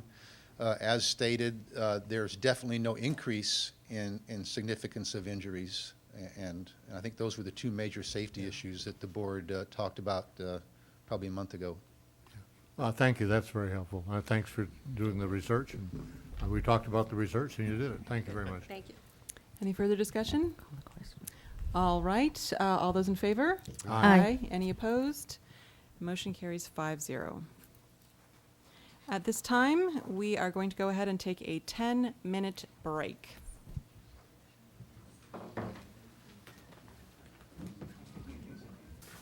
All right. We were at item G5. Approval of variable term waiver for visually impaired and orientation and mobility teacher. And Dr. Robertson, our personnel director, will make this report. Good evening. One of the options offered by the Commission on Teacher Credentialing for credentialing teachers is called a variable term waiver. A waiver can cover statewide shortage areas such as math, physics, and special education. A waiver is typically used when no other credential can be issued. The CTC requires that certain credentials be approved as action items in order for them to be issued. That's why I'm bringing this to you tonight. This school year has been unusual in the area of staffing, especially some specialized positions, such as the next one we're talking about. We were able to hire Joan Zellick, a visually impaired and orientation and mobility teacher who is returning to the field. Her experience includes work in the private sector, in the areas of low vision rehabilitation, optometric technician, and has worked privately as an orientation and mobility specialist. The CTC is reviewing her original credentials as we speak in the severely handicapped area to see if it will cover her work in orientation and mobility. She's working closely with San Francisco State University, where her initial credentials were issued. In the meantime, we need to cover her with a variable term waiver in order for her to be appropriately credentialed to be in the classroom working with our students. So it is recommended that the board approve as an action item the variable term waiver credential for Joan Zellick. Thank you, Dr. Robertson. Is there a motion? I'll make a motion. I move that we approve the variable term waiver. Second. Any further discussion? All those in favor? Aye. Any opposed? The motion passes 5-0. Thank you. Then it's G6, additional report of annual teacher assignments and approval of board resolution 0809/16. Dr. Robertson again. Thank you. Education Code 44258.9 requires that a report be made to the Board of Education on verifying the legality of each teacher's assignment as an action item. The CTC allows districts to approve teachers to teach under a variety of education codes from 44256B through 44263, which are outside their credential area, and thus they are considered appropriately credentialed. Mark Swanitz, principal of Dos Pueblos High School, asked one of his teachers, Roland Lewin, if he could teach American government based on the fact that his credential authorizes single subject mathematics and supplemental in economics. Plus he has the B-clad. The economics authorization does not cover social sciences. Social science is the appropriate credential to teach government, but he does not but he does have enough semester units to qualify him under Ed Code 44263 to teach social science. So we're asking that you approve Mr. Lewin, excuse me, Mr. Lewin under Ed Code 44263. Now, this code authorizes the holder of any teaching credential with his or her consent to teach any departmentalized class in which he or she has at least 18 units or 9 upper division units in the subject being taught. This also requires a board resolution. So it is recommended that the Board of Education approve resolution numbers 0809/16. Is there a motion? Move to approve? Could I have the privilege of making this motion? I would Oh, appreciate it. certainly. He's a fantastic teacher. I'd like to make that motion. Second? All those in favor? Aye. Any opposed? Motion carries 5-0. Yeah, thank you.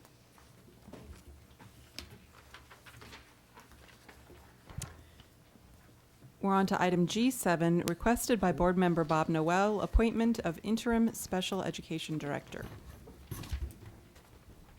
It is listed as Dr. Sarvis as the resource person, but I believe that this is from Dr. Noel, and I don't have any further information about it.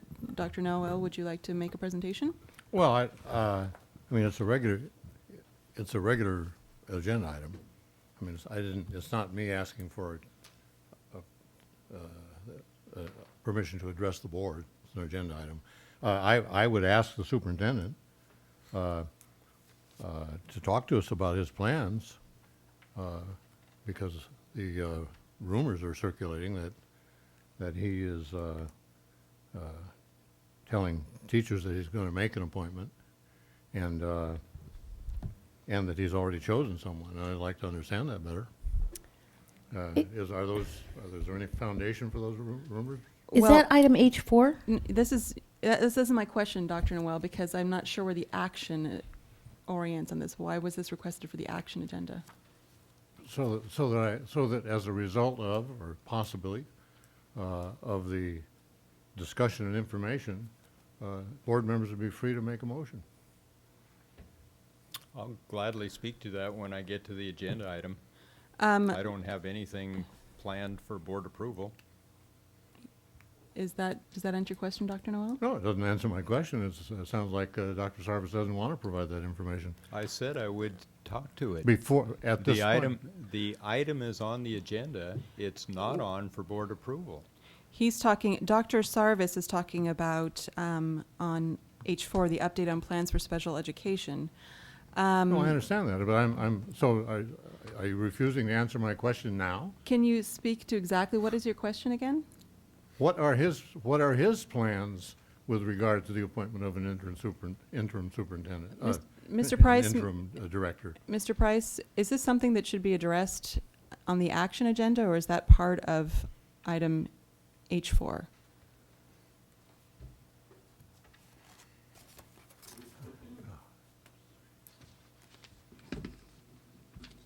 Just a minute, please.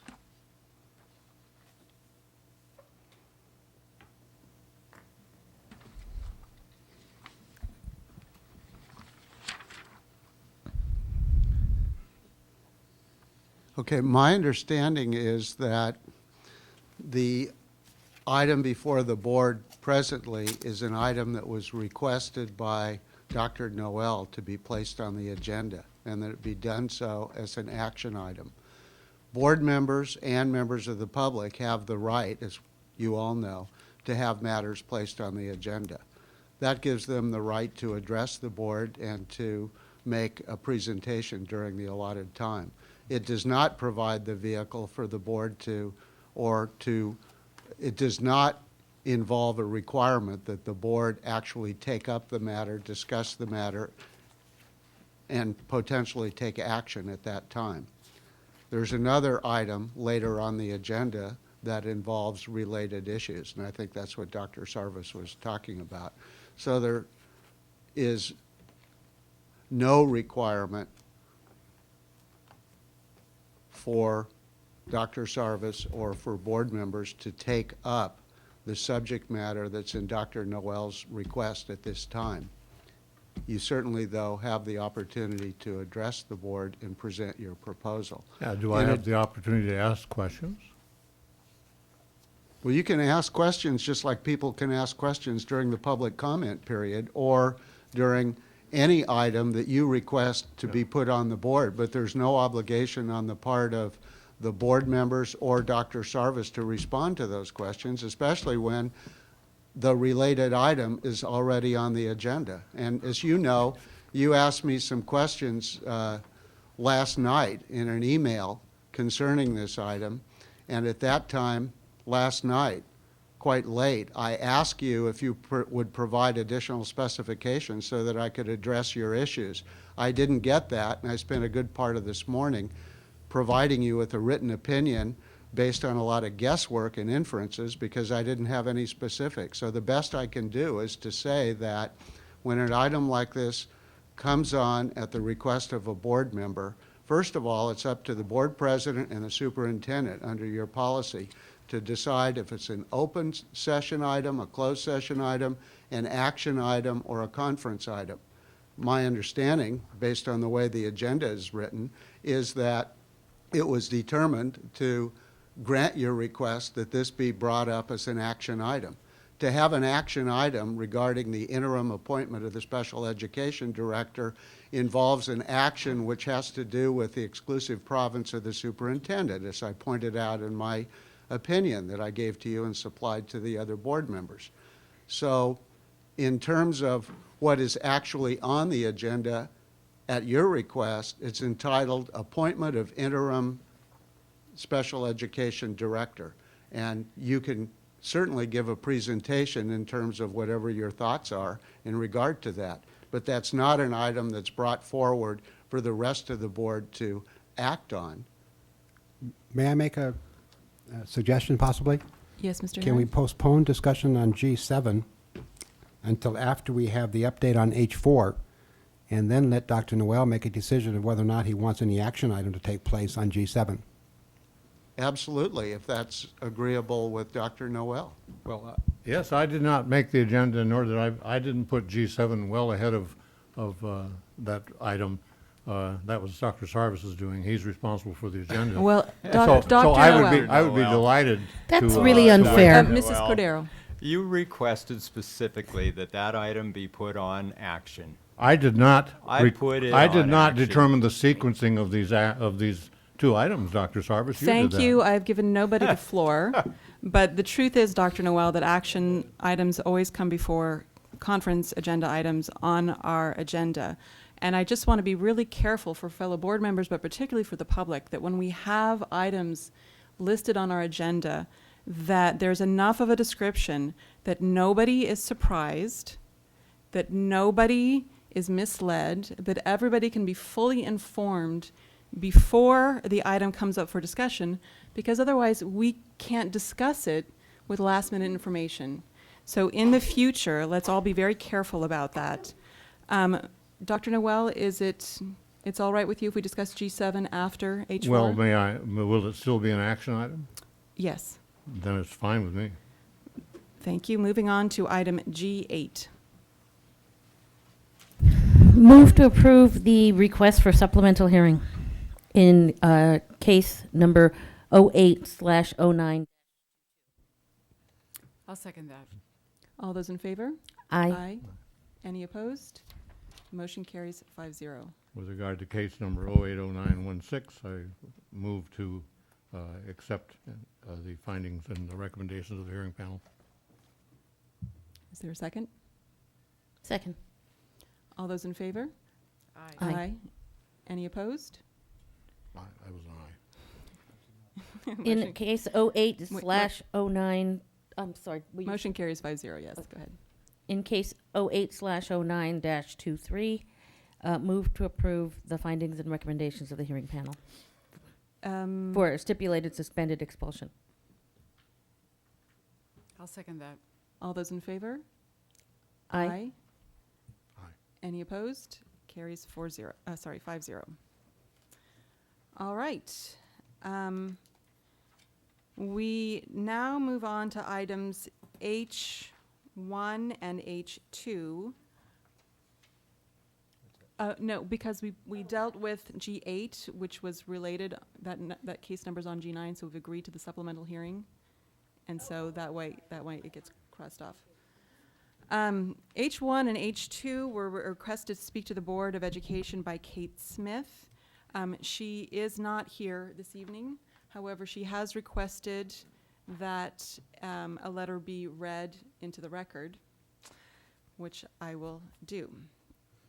To the Santa Barbara School District's Board of Education, Brian Sarvis's retaliation against me has caused severe emotional distress, so I will not be appearing at tonight's SBSD Board of Education meeting.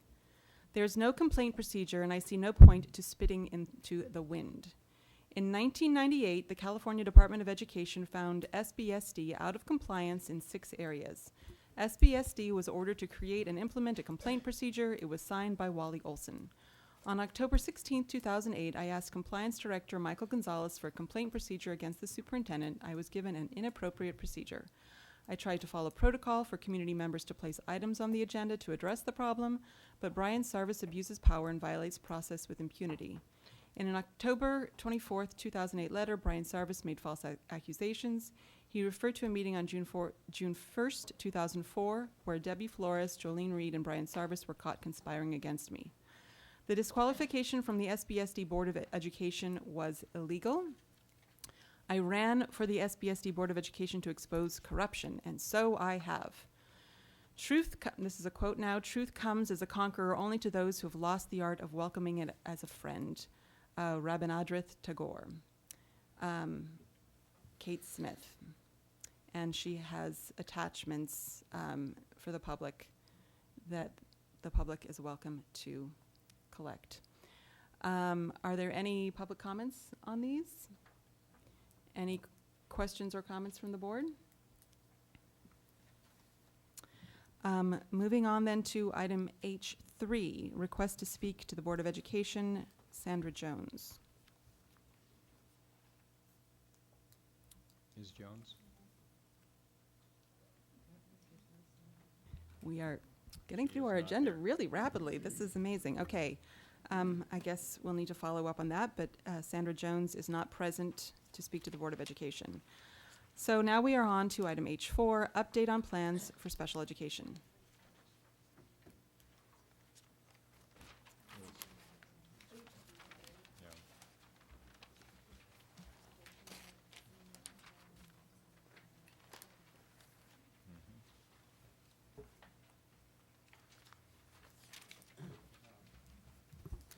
Dr. Sarvis, did you want to go ahead and start on this? Sure. Madam President? Yes. Yeah, I did ask for this one to be on the agenda with the purpose of having Dr. Sarvis update us on the plan that he has put out. Thank you, Mr. Hearn. Well, I'm happy to update you on the plan, including the plan for bringing in an interim special ed director. In fact, I've been clear about that all along. There are a number of things that need to be done, and I didn't want to rush into this. I wanted to do them thoughtfully. On the other hand, I don't want a committee of 46 to help decide who the interim director of special education is and go through a 2-month process on that. So there needs to be some movement toward that is quite rapid. We have started to meet with parents. We've met with parents already and have more meetings scheduled with parents. This is Robin Sawaski, the Associate Superintendent who supervises special education, and I. We will be meeting with staff, although we have already had a number of meetings with staff. We met with department chairs in special education. We met with elementary teachers and instructional assistants. We met with the instructional staff at the elementary level. We had a similar meeting with teachers and instructional assistants at the secondary level, and we have met with school psychologists. To date, those are the 4 groups that we have met with. We need to meet with staff upstairs. I know that Ms. Sawaski has met with that group. I have not, and I am anxious to get input from that group as well. We will be interviewing interim special ed directors from a list of highly qualified candidates. I do have a list that I have been working through. I've been talking to various candidates. I understand, Dr. Noel, that you're telling people that I'm going to appoint someone from the county. That is not true. Please stop telling them that. At the point at which I have a recommendation to bring to the board, I will put that on an action agenda, and I will talk to the board about that person's qualifications in closed session, which is our standard procedure. So I don't have any need for an action agenda item tonight. Importantly, I will ask for an independent outside evaluation of special education. And I think this is a critical issue. Along those lines, I have contacted a number of organizations who are quite capable of doing this.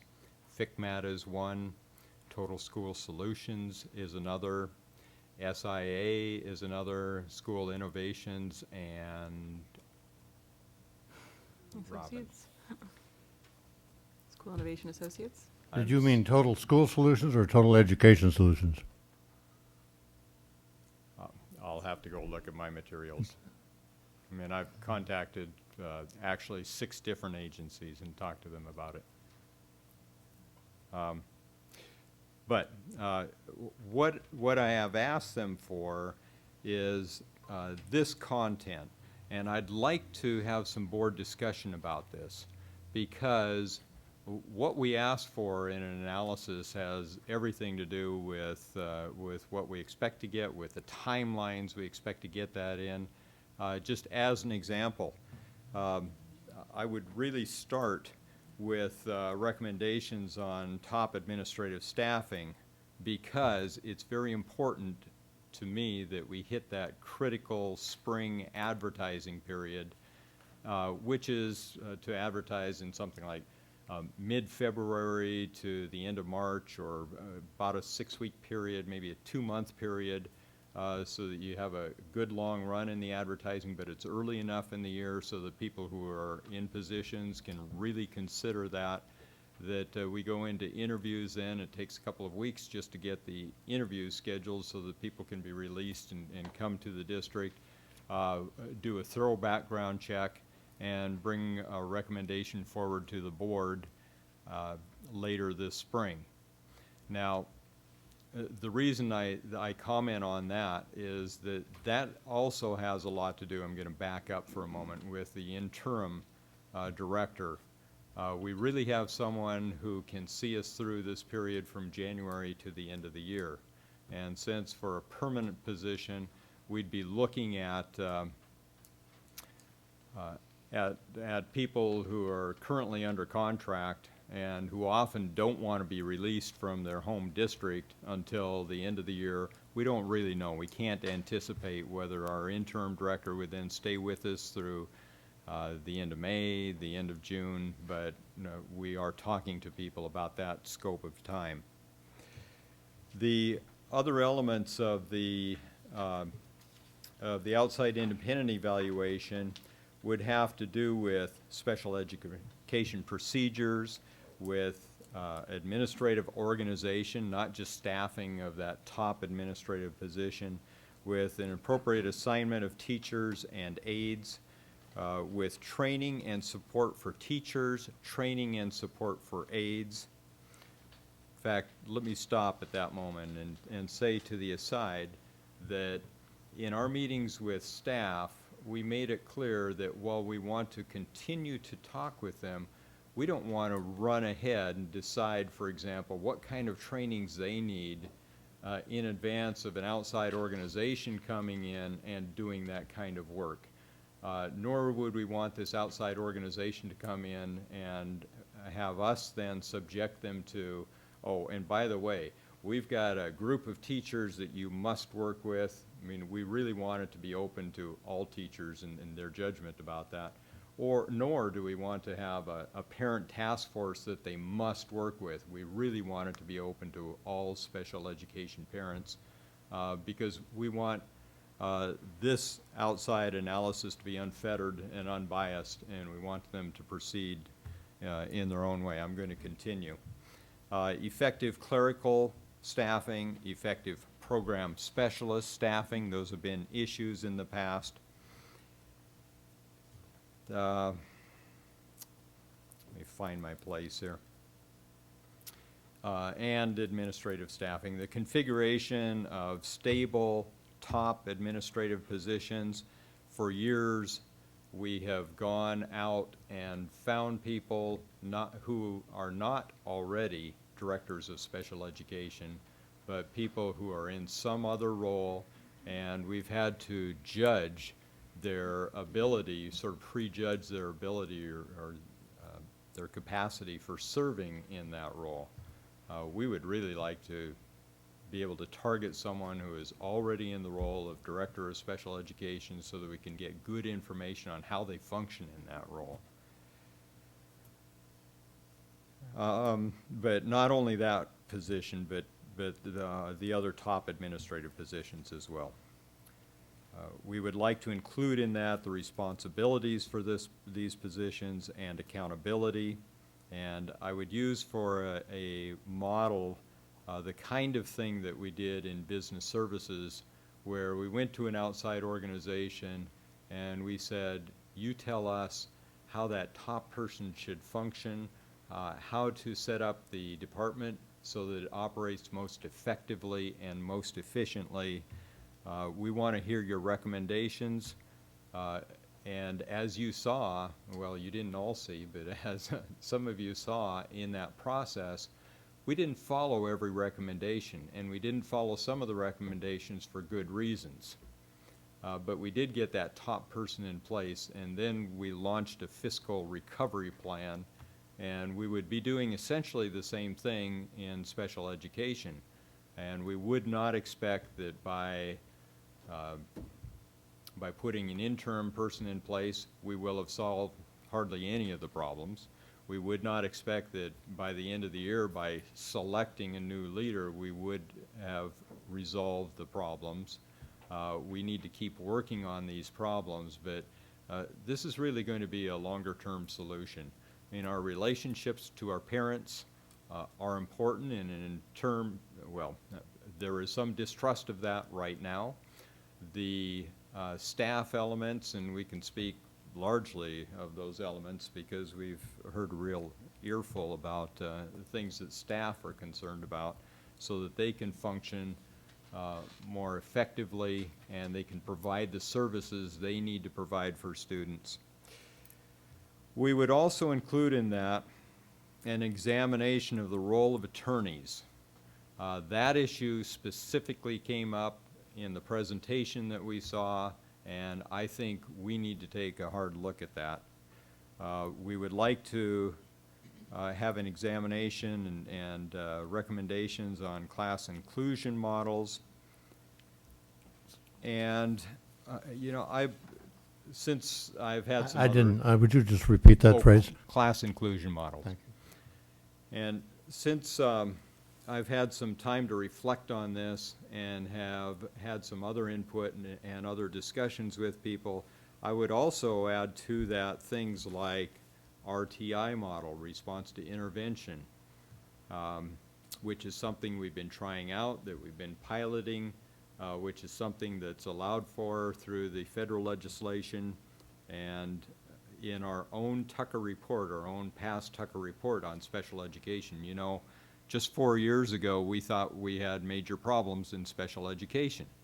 And we had, I guess it was more than 4 years ago, but we had 2 people come into the district, do an analysis. I will be happy to put that analysis in the board brief. Would you make a note on that, please? Thank you. And pull that information into this as well as a pyramid of interventions, because it was very clear in that report that some of our students were designated as students with special needs because they were curriculum casualties, because they hadn't learned to read, for example, as part of our regular curricular process, and it was felt, and the information at the time was that that could happen as part of the regular process. And in an RTI model, there are different tiers or different levels of intervention that you would expect in a normal classroom. I mean, there are kids who come in already knowing how to read and who get enough reading support at home that they do not need additional help. There are kids who read at level on somewhat of the same schedule, and there are other students who simply need more instructional time, who need other techniques, and they need that as part of the regular education program. That does not mean that they are there for students with disabilities because they're a little slower in doing that, and by slower, I mean that, specifically the time sequence, which is a failure on our part to provide the services that they should get as part of the regular program. And I would invite the board to suggest other elements that they think are important in that analysis.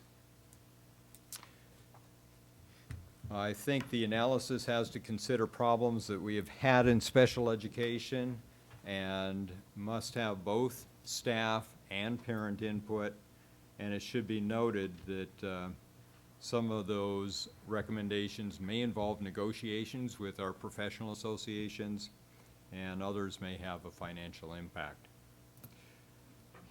Well, I had talked about the administrative staffing and how I think we need to go to recommendations on administrative staffing from specialists early. But I also wanted to comment on the problem with aides. Because if aides are designated in an IEP, that is a service we must provide. And when we heard parent comments one evening here in this room that we had a that we had a district policy, and the district policy was that we didn't provide a substitute for an aide unless the aide was absent for a 5-day period. I immediately handled that. The very next morning, I met with administrative staff here. I asked where that policy is. No one could find a policy like that. And I said that cannot happen. We must change that. And we have started to work with the site administrators because they have a key role in that.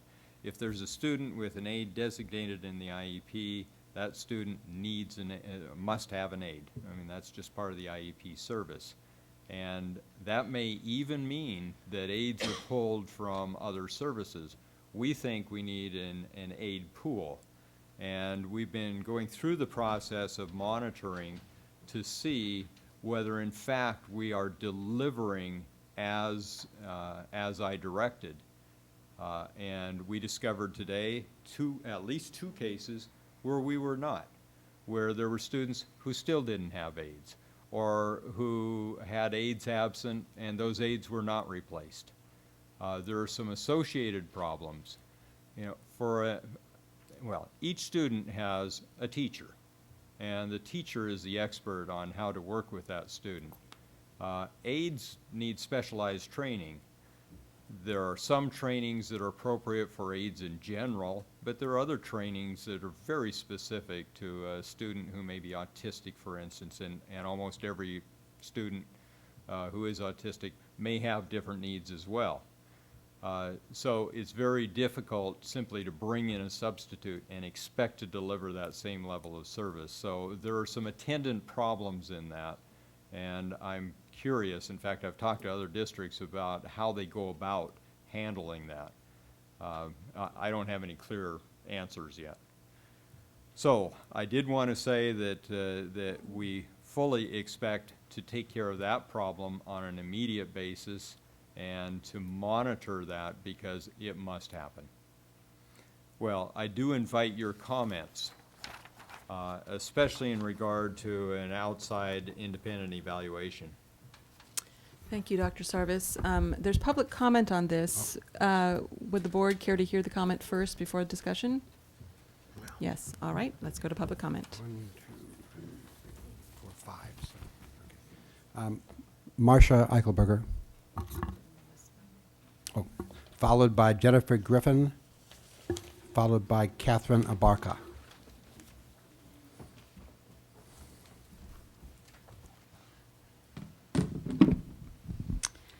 Good evening, ladies and gentlemen of the board. My name is Marcia Eichelberger, and I'm the mother of 2 children served by Santa Barbara School District.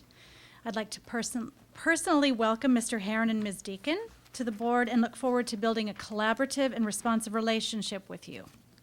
As you're aware, the subject of special education and the service delivery system has been called into question over the past several weeks.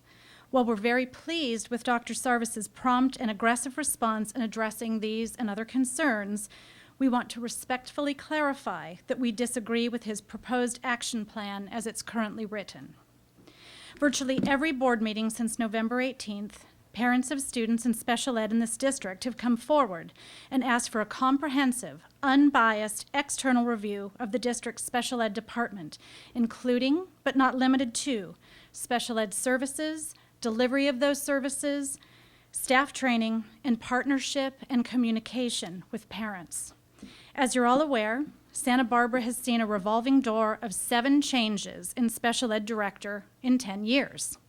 Clearly, the dysfunctional nature of the current service delivery model can't be fixed until there is an independent review of the current program, as well as a comprehensive dialogue with families receiving the district's services.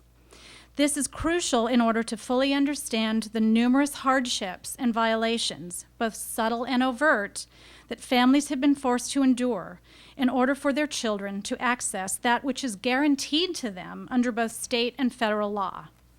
We have great respect for Dr. Sarvis and his efforts to respond to these concerns in a timely fashion, but we believe that the order of priority is misguided.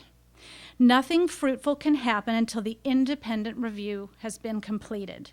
At any time prior to that point, hiring an interim director is only muddying the waters and committing unnecessary funds during already lean budget times.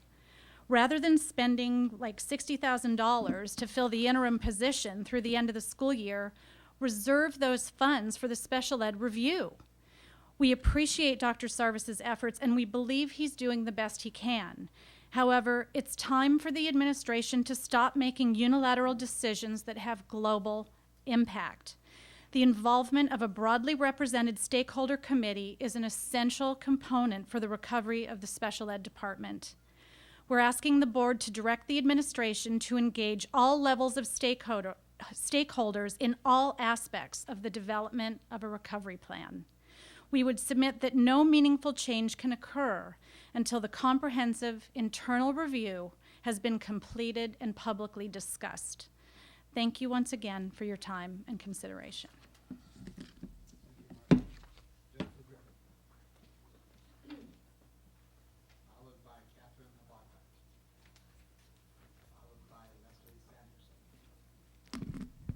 Hi. I had really nothing prepared when I came here this evening. I just wanted to, watch as events unfold and see and really just try to develop an understanding of this situation. You said, Dr. Sarvis, that your job entails dealing with crises. And I've only been in Santa Barbara for 2 years. I lived in Santa Monica before that. And I'm not really sure how we got to this point. But, it's... I've heard 6 directors in 5 years or 7 in 10. And I'm really concerned because, why is it just now that this is finally being addressed? And is it because of these recent calls for your resignation and all of the turmoil that has been created from in the last couple of months? I've never been a regular at school board meetings, but I am now. And I'd really rather be at home with my kids. But I'm concerned about the future for my son and for all of the kids in Santa Barbara that are served by special education services. And I'm just glad that this is finally being addressed. But my heart really goes out to the future special ed director, because if I was a highly qualified candidate for this job, and as you're saying, somebody who's already a special education director, and I was sought out by many districts, why would I choose Santa Barbara, knowing that the reputation that it has?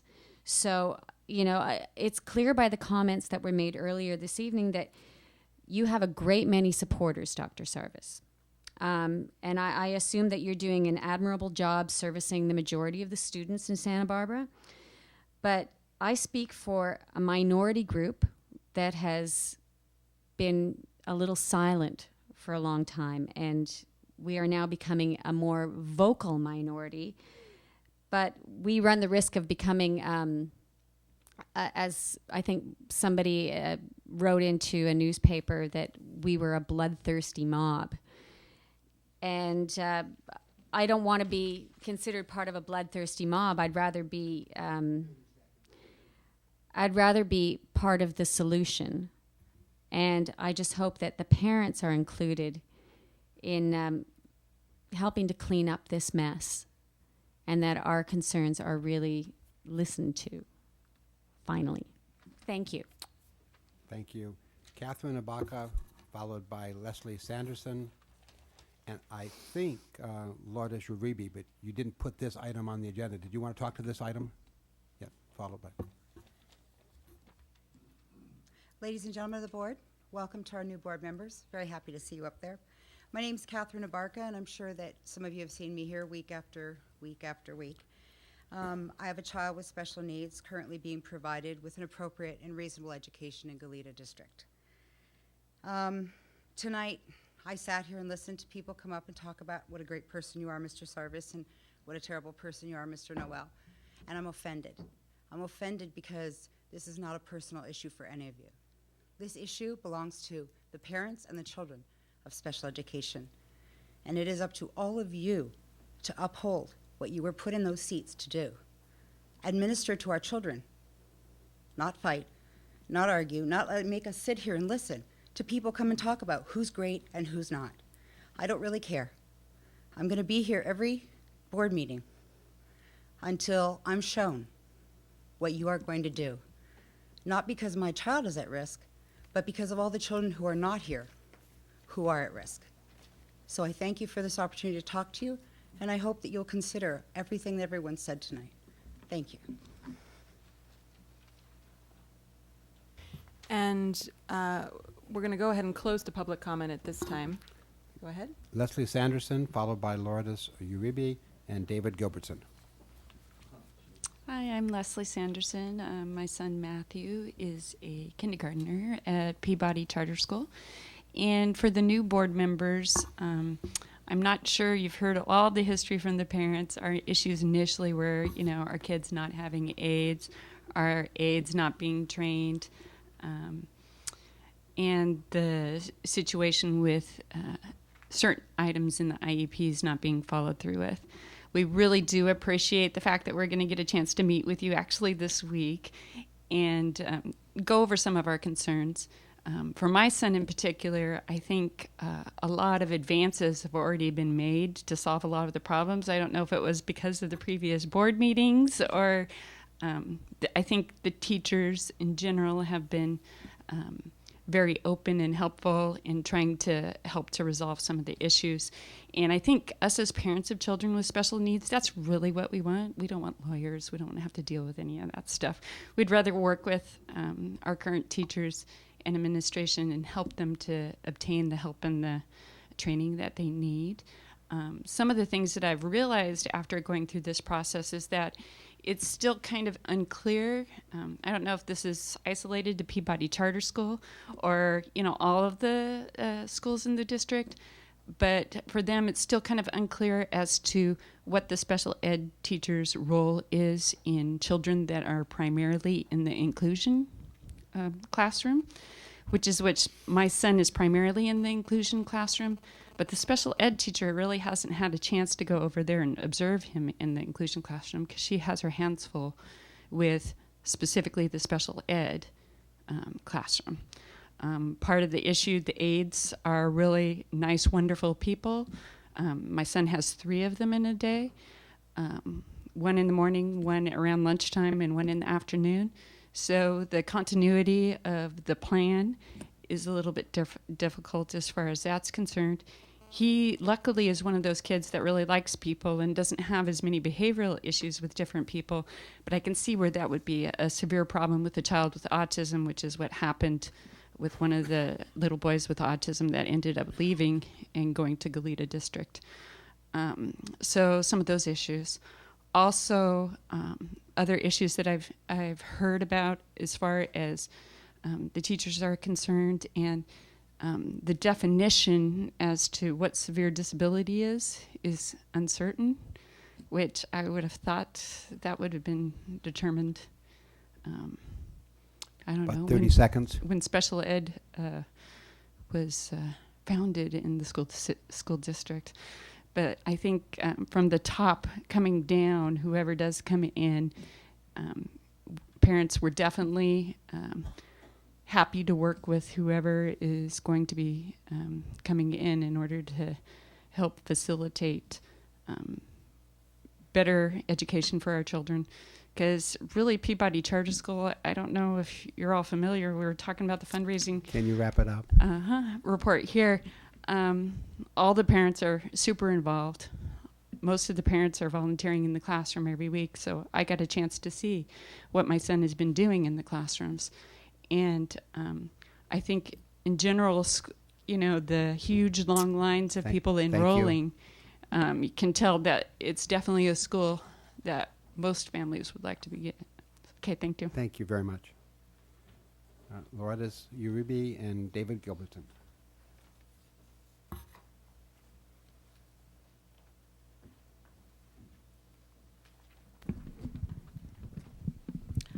I'm passing along 3 papers. First one is the IEP that we signed September 5th of this year for services for my son Jorge. He's 21, almost gonna be 22. And we're running out of time, according to special education law. And the other ones are a little older. I realized that they were signed on September of 2006. It's hard to believe how fast time goes, because those mediation agreements were work under the direction of the special ed director, Joanne Pooley. And she wasn't able to deliver those services. Mediation papers that are overdue. I would like you to, I don't know if you're familiar with those papers. I'm not sure if you actually see mediation papers, or those are services that are overdue for my son, for my son Jorge. My son at Dos Pueblos is out of school, and he doesn't have nothing. He didn't make the soccer team, and he is in need of medication to overcome that. I'm here with close to 18 years of pain and suffering and in special education. I'm here because I like to be able to see that those experiences are going to serve other kids. I'm here because I believe in the goodness of people. I believe that people have good hearts, and I believe that the good always prevails. It's been a long time. It's been a long suffering. I have piles of papers. I learned that any request that I need to give to the special education, I get them stamped and dated, and they get angry with me. Here comes the lady, get the stamp. I have proof of all that I'm telling you. And again, we believe we have good cases. Dr. Noel, I wasn't sure, those numbers were like millions of dollars, where you put the Manhattan Beach. And there's like thousands of cases like that. Maybe not thousands, but hundreds. Again, I don't believe in making money this way. I believe in working. I'm working nights, 11P to 7A, to be able to have an attorney review my cases. At least I want to I'm probably going to get that far. I don't think I'll have money to hire an attorney. I don't know why I'm here so late. But maybe you do after listening for so long to my request. Dr. Sarvis, when I met with you, when you were assistant superintendent, and you shared with us one classmate that learned, with flashcards, remembering his, I thought for a long time about that, and I actually tried with my dyslexic kids. I think that was the old school, to go. I was excited after talking to you about flashcards and learning and memorizing. I believe that was the old school. I'm happy for the people in the old days that were able to succeed. About But 20 seconds. these days, there's therapies, there's intervention, there's specialists for kids with all kind of disabilities. We like to be able to see good things happening. I believe in, I like to believe that you are gonna bring good changes. I like to be able to meet with somebody to talk about those mediation papers and to talk about helping my kids and helping other kids. I'm hoping to become an attorney or someone, with a lot of letters after her name, because so far my name doesn't mean anything. No one listens to me. But We're listening, and we thank you very much. thank you, thank you. Very much. All right. David Gilbertson.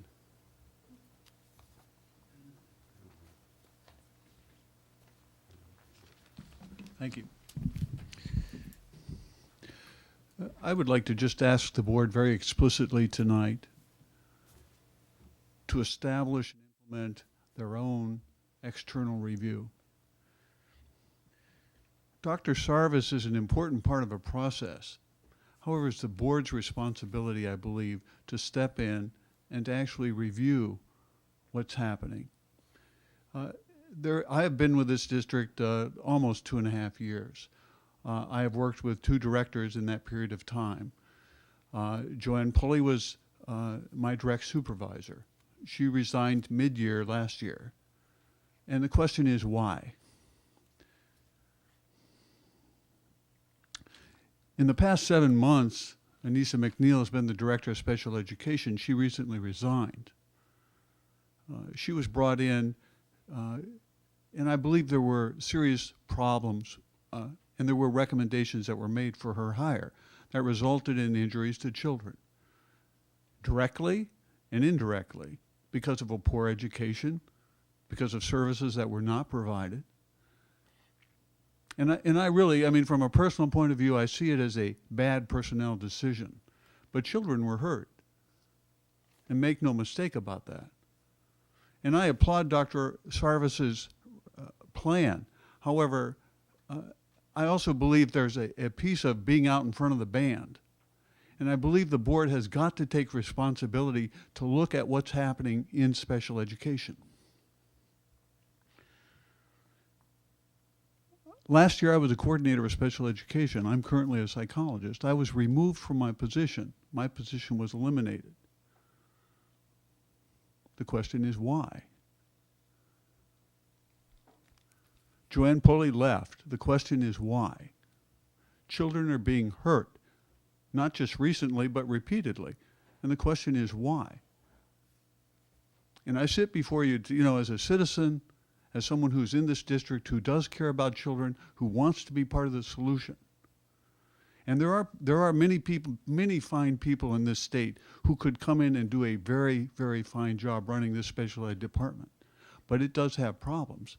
And it needs an external review established by the board, independent of the superintendent, using the superintendent as a resource, but not directing it. Thank you. Thank you. May I just clarify? I think it was misunderstood. I am asking for a comprehensive independent. Oh, I'm sorry. I am asking for a comprehensive independent review. And by the way, I do appreciate the comments on other issues that would need to be addressed. Board comments and questions? Mr. Herron. Yes, the reason I asked for this to be on the agenda was my concern that there's 5 weeks going to take place before our next meeting. And and to assure everyone, both Susan and I have been, I think, at every meeting, or I've watched it on TV. So we know since day one, and we're well versed on what the issues are. But my concern is that I remember when Mr. Kuhn made a presentation early on with a very specific recommendation for a advisory committee. And I remember when Mr. Hansey, the next meeting, asked what's going on with it. And I remember when Marcia sent a letter, asking for it. And my concern is that everyone is putting on the board this issue. And if we, and I'm not for or against, I'm not speaking for or against Dr. Sarver's plan, but I want the board to understand that if we follow Dr. Sarver's plan, we have taken an active step to go against these requests. And so this is not an action item, but I've talked to Dr. Sarver about it, and he needs to justify to us why he's not following all these recommendations, and I think he's tried to do that very well. But I just want to make it very clear that the onus is on the board, based upon all the comments from the previous meetings and tonight. And if we just sit for the next 5 weeks, I'm afraid that by then it's going to go down a path that we're responsible for. And we need to take that responsibility. It's not Dr. Sarver, it's us. Any other questions or comments? Mrs. Cordero? I guess I want to ask Mr. Herron a little bit of clarification. What are the things that you, and I apologize if I maybe missed you stating them at the beginning of your comments. What are the things that you think that we would not be doing? Mr. Kuhn laid out a very specific plan of who should be on the committee, an advisory council. And Marcia, Ms. Eichelberger, has laid out a very specific plan. And I think there were a couple more tonight, and there's been a couple more. And Mr. Hansey, specifically asked the board, what are we doing about it? And Dr. Sarver's plan does not have an advisory council in it. And so, and he has good reasons, and he's stated his reasons. But I want to make sure we understand that we're accepting those reasons, and we're responsible to all the parents who have asked for something special and not giving it to them. Yes, Mrs. Cordero? I guess I want to make sure that I'm clear on this. Dr. Sarver, you said that you didn't want a large committee trying to grapple with making an interim appointment because that would slow down the process for the interim. I'm paraphrasing, so I want to make sure that I've understood you correctly. So this is what I understood you to say, that you thought it would slow down the process for the interim position, and that I understood you to mean that we wanted that full discussion, that full kind of oversight for the permanent position that we would hire. Is that, am I understanding that accurately? Well, yes, I think there are really 4 points at which we need parental input. We do need parental input in the selection of an interim person, and I think we need to move fairly quickly. I took a look at one of the suggestions for committee members, and it said regular education and special education teachers, so I just did a count. Okay, there are 2 people. And just went on, and it got down to, and more parents than staff members. It ended up being something like 21 parents, 22, 23 parents, 21 staff members, with someone like Robin and myself. I came up with a minimum of 46. And I really thought that that was unwieldy for the selection of an interim person. Now, that's just one point where I think we do need parental input, but we also need staff input. The next point, I think, is in the information that feeds into an independent evaluation. I think the independent evaluators need to identify that group. I don't think we should have a standing committee and say, here's who you're going to get your information from. We've already selected them. That's it. I don't think we should be restrictive in any way about that independent evaluation. In fact, you know, Robin and I were talking about the use of surveys and just various things that we would hope that they would be rather far-reaching in terms of gathering input and to have forums and meetings with people.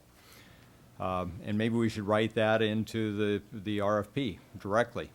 Well, I don't intend to put out an RFP. You know, the way that we have done this before is that we've gone out with what we think we need. We've taken the draft proposals back in from these organizations.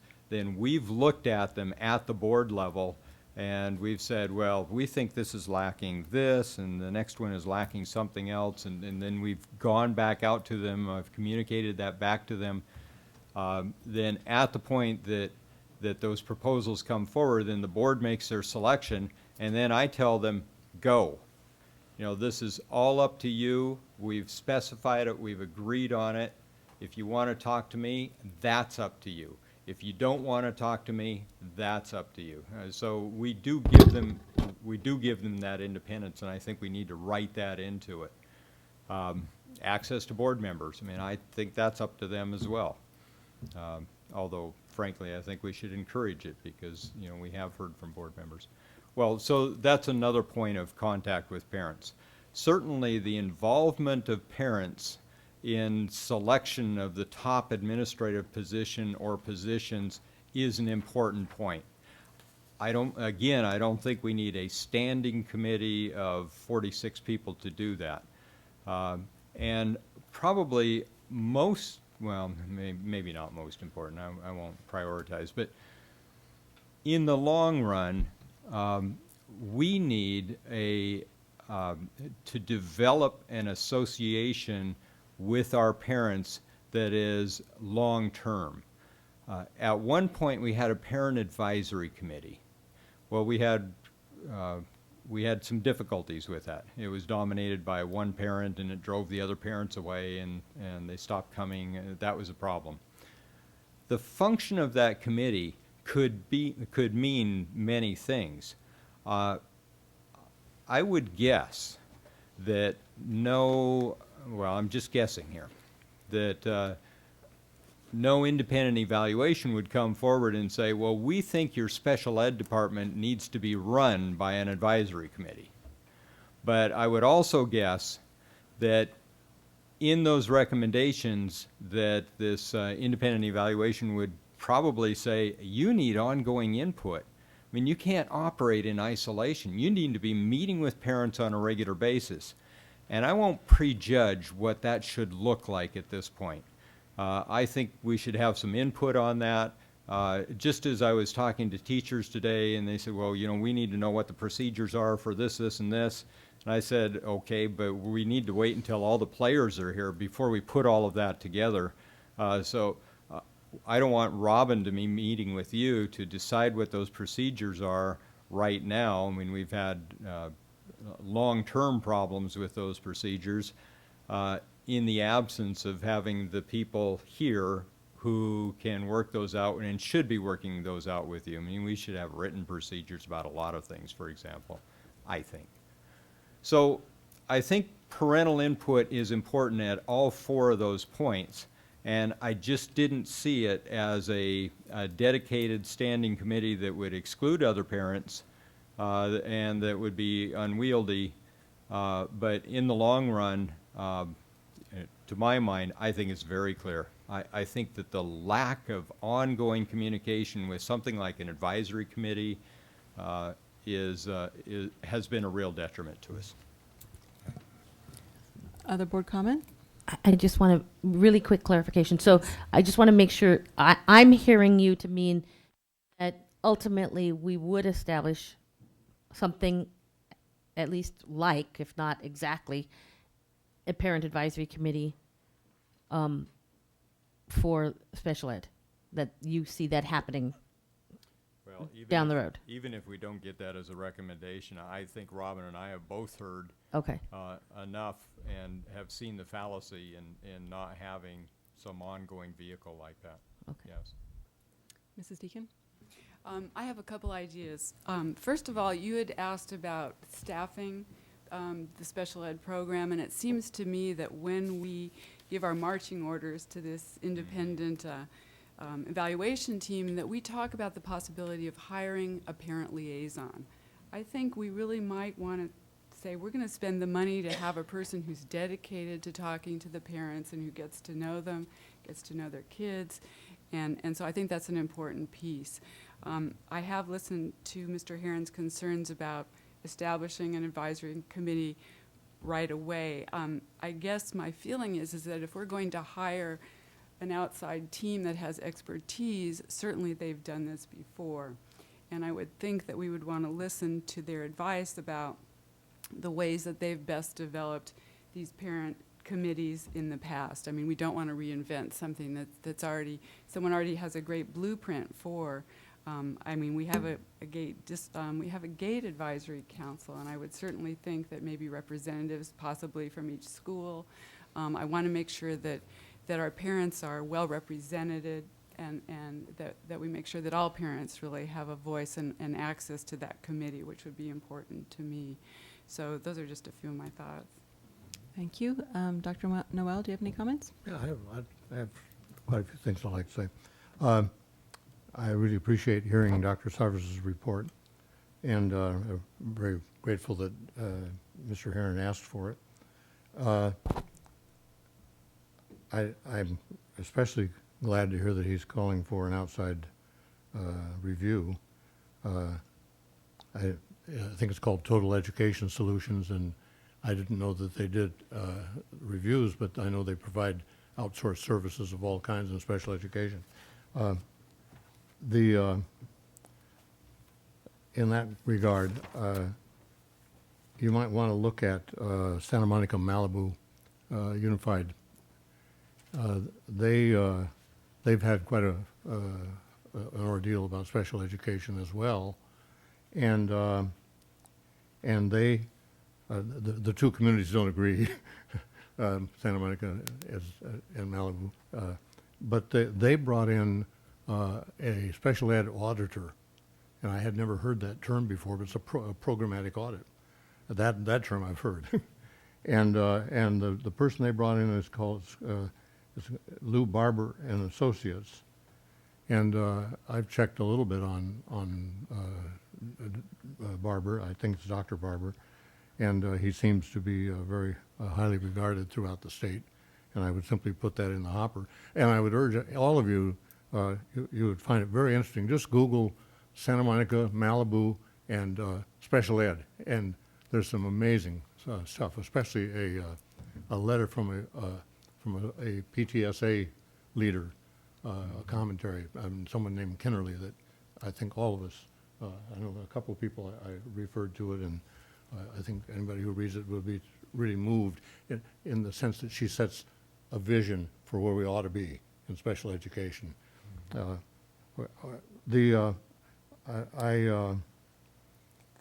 got too many things to talk about here. Let me pull back a bit. I think there's the problem, and then there's the problem. Okay, and Dr. Sarvis's approach to solving the problem of that we've heard so much is certainly something that is worth consideration and has much merit and a great point to start. The other problem is confidence in the system.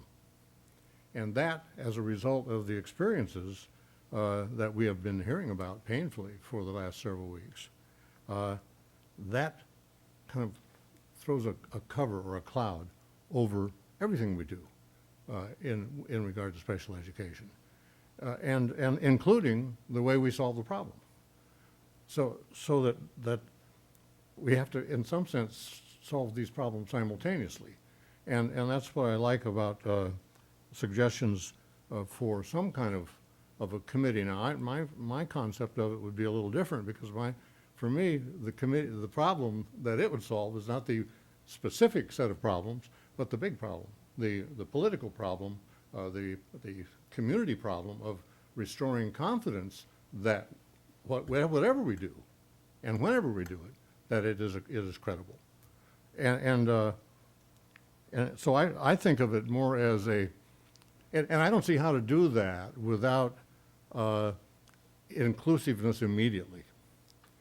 Because that's what then says, okay, whatever we do, we're open right now, and we're taking input. I think of it, in part as input, Dr. Sarvis, but also it's oversight.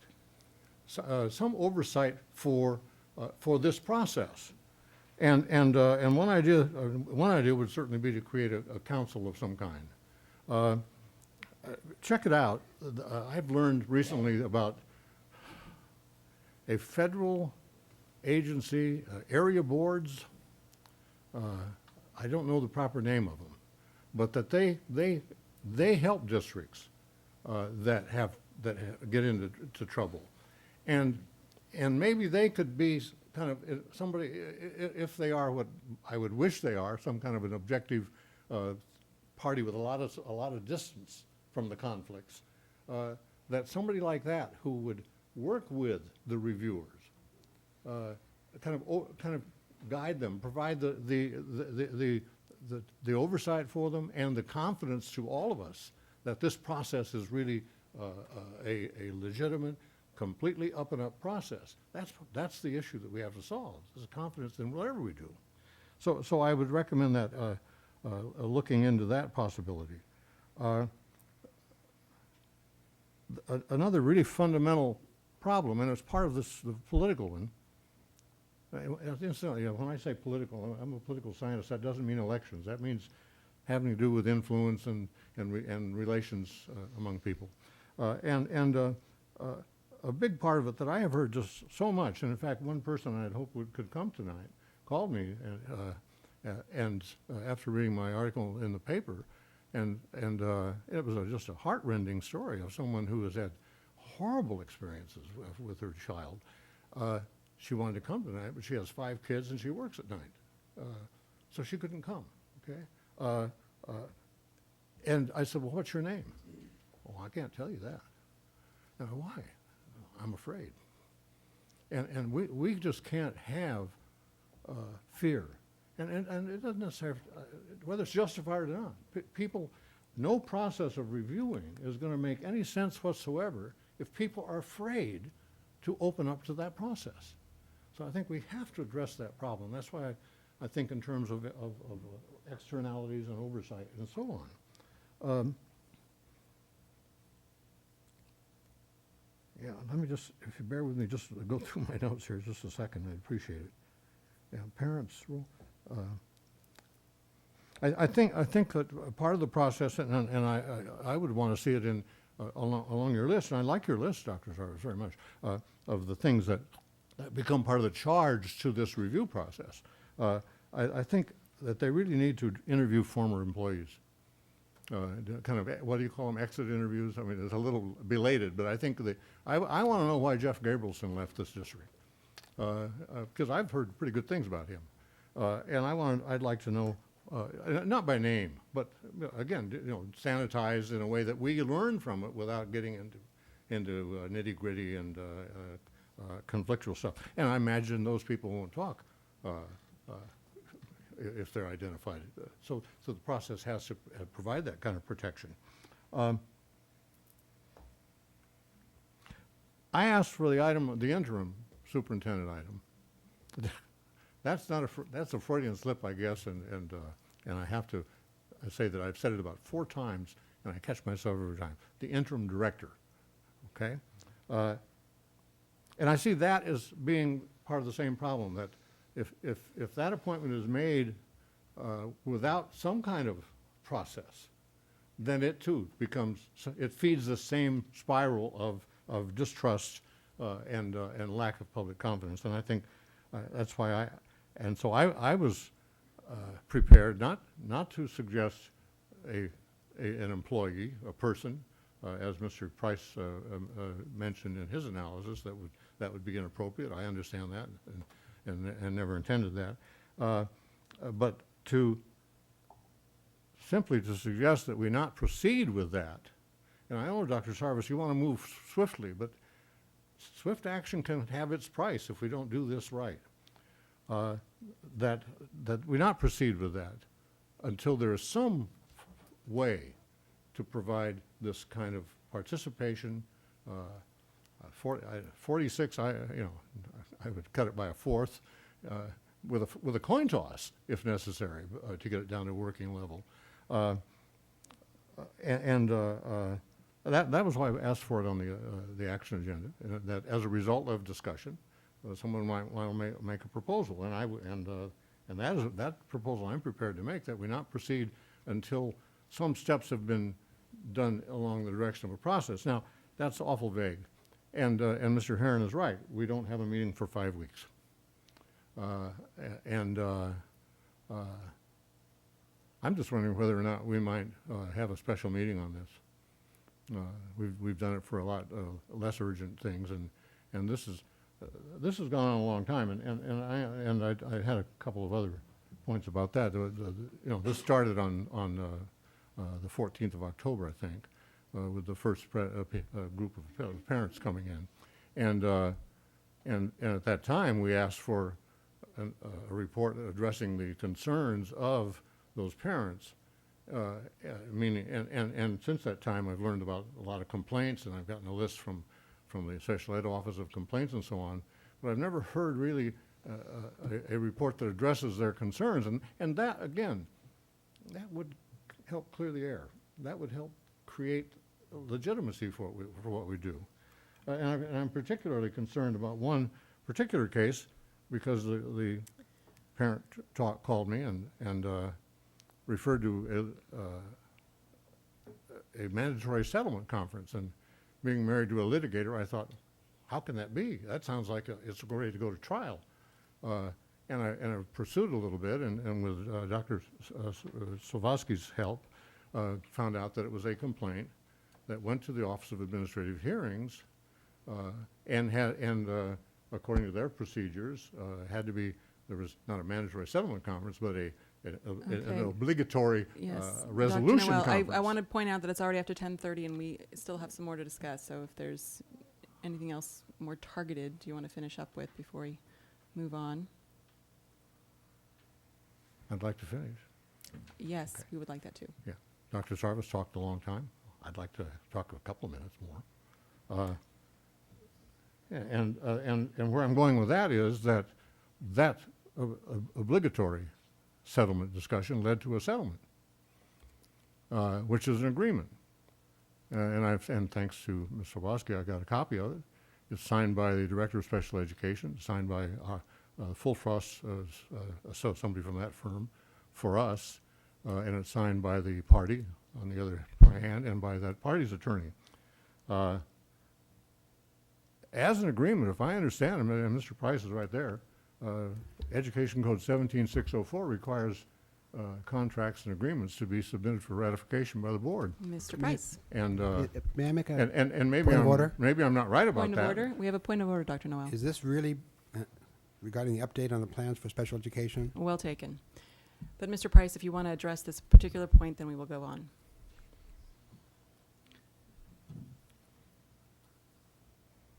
Any agreement that would be reached by staff that would involve the payment of monies, which I assume is what you're talking about, Dr. Noel, would need to be and subject to the ratification of the board. So I don't know if you've inquired, but my understanding is that when administratively there's an agreement reached that would provide special educational services, if it's accompanied by some monetary sum, that's not effective and certainly doesn't bind the district until it comes to the board.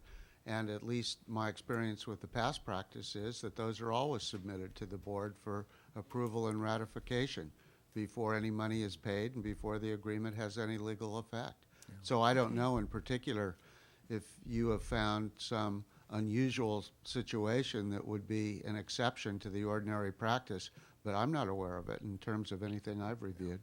All right. Well, that's my question. Is it an Well, unusual practice that's an exception, or is it? Yes. Let me is just it add.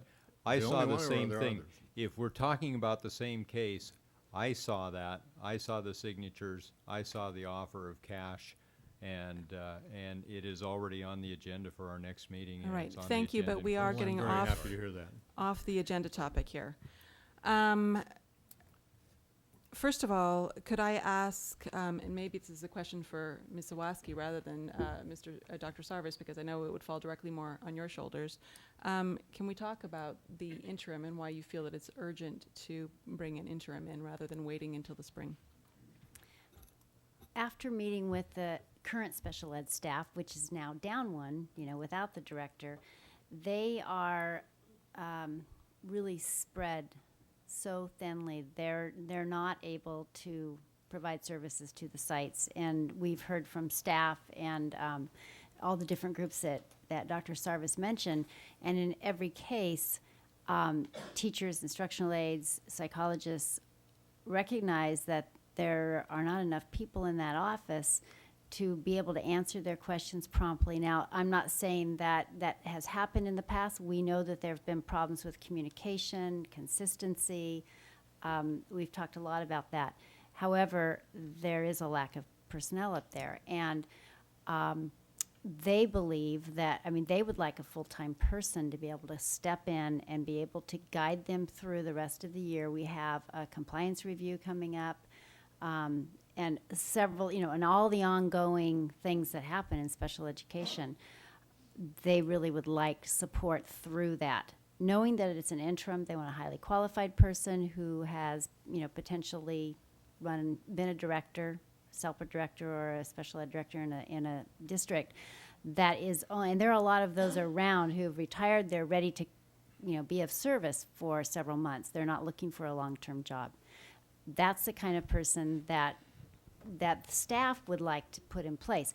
With they want to be on the interview committee. They want teachers. They want parents. Not a large group, but they just would like to see something happen quickly to get them through. That's I really need to add to this because Robin Sawaski is spending a huge amount of her time on special education, and not that special education doesn't merit it, but we have other programs out there, including all of the schools, including child development, including, she covers the whole range of education services.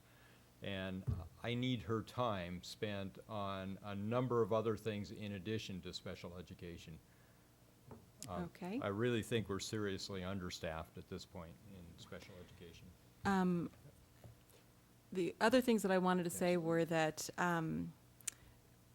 I saw recommendations from parents for things like a task force or some sort of committee.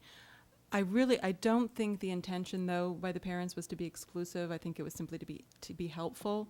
And I think that rather than saying so-and-so and so-and-so and so should be on this committee, that for the board to know that you've scheduled regular parent meetings over the next few weeks would be really helpful to us and would give parents the opportunity to have the input that they need without it being something formalized and something that only certain people can come to, if you see what I'm saying. I do see what we initially responded to, as quickly as we could, as those parents who had come to the board meetings, and it happens to be specific school sites in general. Those were the meetings that we planned. And then there have been some individual parents that I've met with. We have not established, a meeting time necessarily for kind of, parents to come at large to discuss their concerns. We're more than open to, want to receive feedback from everyone. I know that's going to take a while. There are a lot of parents that have concerns and want to share what we need to do. So we have not established kind of an open, just everyone come. It may be helpful at this point to have just at least one. At least one. That in the next few weeks that's like that. And yes, that would we can easily do that. I think probably given the challenges we've had in scheduling them right now, I think we'd have to schedule it now for right at the beginning when we come back after our winter break. Because people are getting ready to go on those things. Probably wouldn't. A lot of people wouldn't be able to come if we did that right now. Right.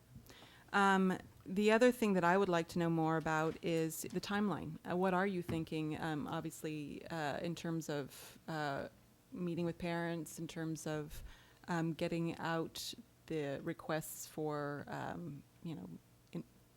bids, I guess, for the, and sort of specs for the report for the outside review. We have already scheduled meetings with parents. I've already taken paragraphs 4 and 5, and I've sent those out and said, start with this and we'll get you more because we're going to have a board discussion about it. And I was expecting, now this is a couple of weeks ago, I was expecting to come back to the board and make a formal proposal that we go out for an independent evaluation. And since we have this opportunity, and from what I'm hearing from you, I'm understanding that it is your direction that we go ahead with that process. Asking for the outside report? Yes, and I will include a number of other elements, bring those to you so that you have a chance to look at them and consider them before I go back to them and communicate what else we think we need that might be missing in their report or in their proposed analysis. Any comments on that from the board? That sounds appropriate to me. Because I think one of the things that I'm anticipating is at our next meeting, we would have a written proposal or a much more clarified description of how we're proceeding. And so I think what Dr. Sarvis just outlined is what I was expecting. So I'm comfortable with that. All right. I am sort of feeling a sense of urgency, at least in January, where it may require a special meeting in there so that we can get the process, the next step further along. I heard something that I think is important from Dr. Noel, and that's the importance of having an interim person in place and then waiting to establish some sort of a parental input structure, is probably not a good idea. I mean, that should be our charge to this interim director to start working with the parent group now. It might even be a different parent group from the parent group that's involved in helping to select the top administrative permanent position. But I think that's a reasonable charge to an interim person. I would not push that on staff right now. We just don't have enough of them. But do you plan to put Dr. Noel, would you like to be recognized? Yeah. Dr. Noel. Do you plan to, are you going to do that consistently? Okay. You're going to ask us all to raise our hands now? I just wanted to get clear about your rules, Madam President. Yes, Okay. I am. Because that's not the way the board's operated before, but I'm happy it to has comply in the with your rules. past. I know that it got a little lax for a while, but yes, we are going to Okay, run by that's- Robert's that's rules as much as fine. possible. I would here. even vote, I would even love to hear a conversation about limiting debate. Yes. Okay? My question was simply whether Dr. Sarvis plans to have parents participate on the selection committee for the interim.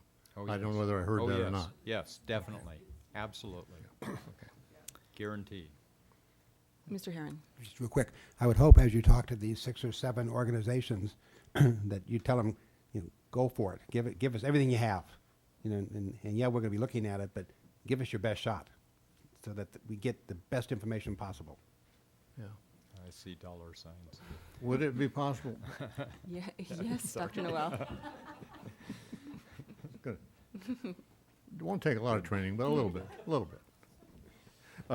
Would it be possible to also have at this meeting in January a report on some alternative models for the kind of parent participation that Mr. Herron's talking about? Some kind of a oversight committee. I don't know what to call it because that prejudges the composition of it. That's what I mean. Some exploration of the possibilities so we can talk about that at the same meeting. Thank you, Mr. Herron. Yeah. I want to make it clear, it's not my recommendation. It's just a recommendation that's been brought forward to us by members of the community. The 2 basic ones would be Mr. Kuhn and Mrs. Eichelberger, and maybe Lynn Rodriguez, I forget. But there were 2 or 3 very specific, here's what you should do. And so that's what I'm referring to. Okay, well, that's what I'm referring to also by transitivity. Thank you, Dr. Noel. It is past 10:30. We do have a few more brief items, so I hope with the permission of the board we can go ahead and finish. By unanimous consent. I don't think the chair needs our consent, actually. At this time, Dr. Noel, would you like to address G7, or are you ready to move on? No, I'm glad, as I explained why I put Okay. it on, and I could readily make a motion that we do something by, about oversight and involvement before you hire an interim person, but I have a feeling that I might, that would be a futile gesture. All right, then we will move on to H. There was public comment there on G7. is- sorry. Kate Smith, but I don't think she's here, but she She's did not. leave this handout. She left handouts, yeah. So I just want Okay. to make sure it's of record that we received it. All right, thank you. So very briefly, it's down is this, you did not put a time on it, you just put time permitting. The report on board members regarding California School Boards Association training, I think that we could do this extremely briefly. Dr. Sarvis, is there something that you wanted to say about it before the rest of us? Well, I know that a number of school boards went to CSBA and attended a number of trainings, and I thought that that material might be instructive for the whole board, and I think we should provide that opportunity. Maybe just a comment on something that was meaningful to each of you. I mean, It was Mr. Herron, Mrs. Deacon, and I that were able to attend, as well as Dr. Sarvis, for part of the conference. And it was a terrific conference. I think all three of us got a lot out of it. We all brought multiple copies of materials back. Dr. Noel, one of the amazing sessions I went to was on performance-based budgeting. It was revolutionary, and I think that you would find it very interesting. Hooray. We also went to special education reviews. And maybe Mr. Herron or Mrs. Deacon, you'd like to chime in with some of the ones that you found particularly enlightening. Sure. Well, first of all, I would just like to say that Mr. Herron and I both attended new board member orientations on governance issues, the Brown Act, budgeting, and it was really helpful, really helpful. I think there were 470 districts represented at the overall conference and something like 3,000 participants. And we saw fellow board members from other local school districts there as well. But as Ms. Smith mentioned, we did attend between us a number of different special education. Mrs. Deacon, I do have to clarify that I'm Mrs. Parker and not Ms. Smith. I was bound to do that once. I'm sorry.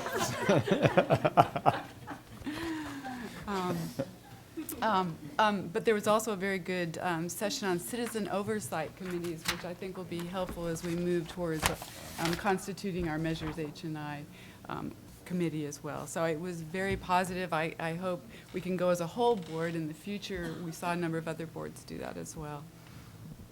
Mr. Herron, any comments? I'll make it brief, but I went to, other than the orientation, I went to all or parts of 12 different sessions covering cell phones, technology, achievement gaps, partnerships, budget, autism. But the one I liked the best, I think, it was an attorney who represents several boards. And he was talking about individual differences in our students. And his basic question was, what is our purpose? Do we eliminate kids from the system, or do we educate them? Do we protect kids? Do we keep them out of the penal system? Priority should be safe and secure environment. The basic question has to be, what is right for the student? He was a very passionate attorney, an immigrant, son of some Holocaust victims or survivors. He was just a very, very passionate board representative, but very heavy on the side of doing what's right for children. It was a very, very passionate speaker. Thank you, Mr. Herron. All right, we will now go on to I, return to the consent items. And we pulled, the first that was pulled was F5. Approval of Title III Corrective Action Plan, insurance paid for the elementary district. Was that you, Dr. Noel? I asked that. This asks us to approve the assurances page of a plan. When you read the assurances page, it says identify the programs that are targeted for improvement through this action plan. But, I mean, did we get the plan? Actually, I knew this was going to be confusing. When we met, we went down and it's for Title III, and it's our action plan because the elementary district has not met its targets, all of its targets, for 5 years now. So we're in year 4 corrective action. And what we're mandated to do is create an action plan, and just the assurance page is supposed to be submitted because the assurance page just shows that we're going to be monitored. We have a representative, the lead, which is Cynthia White.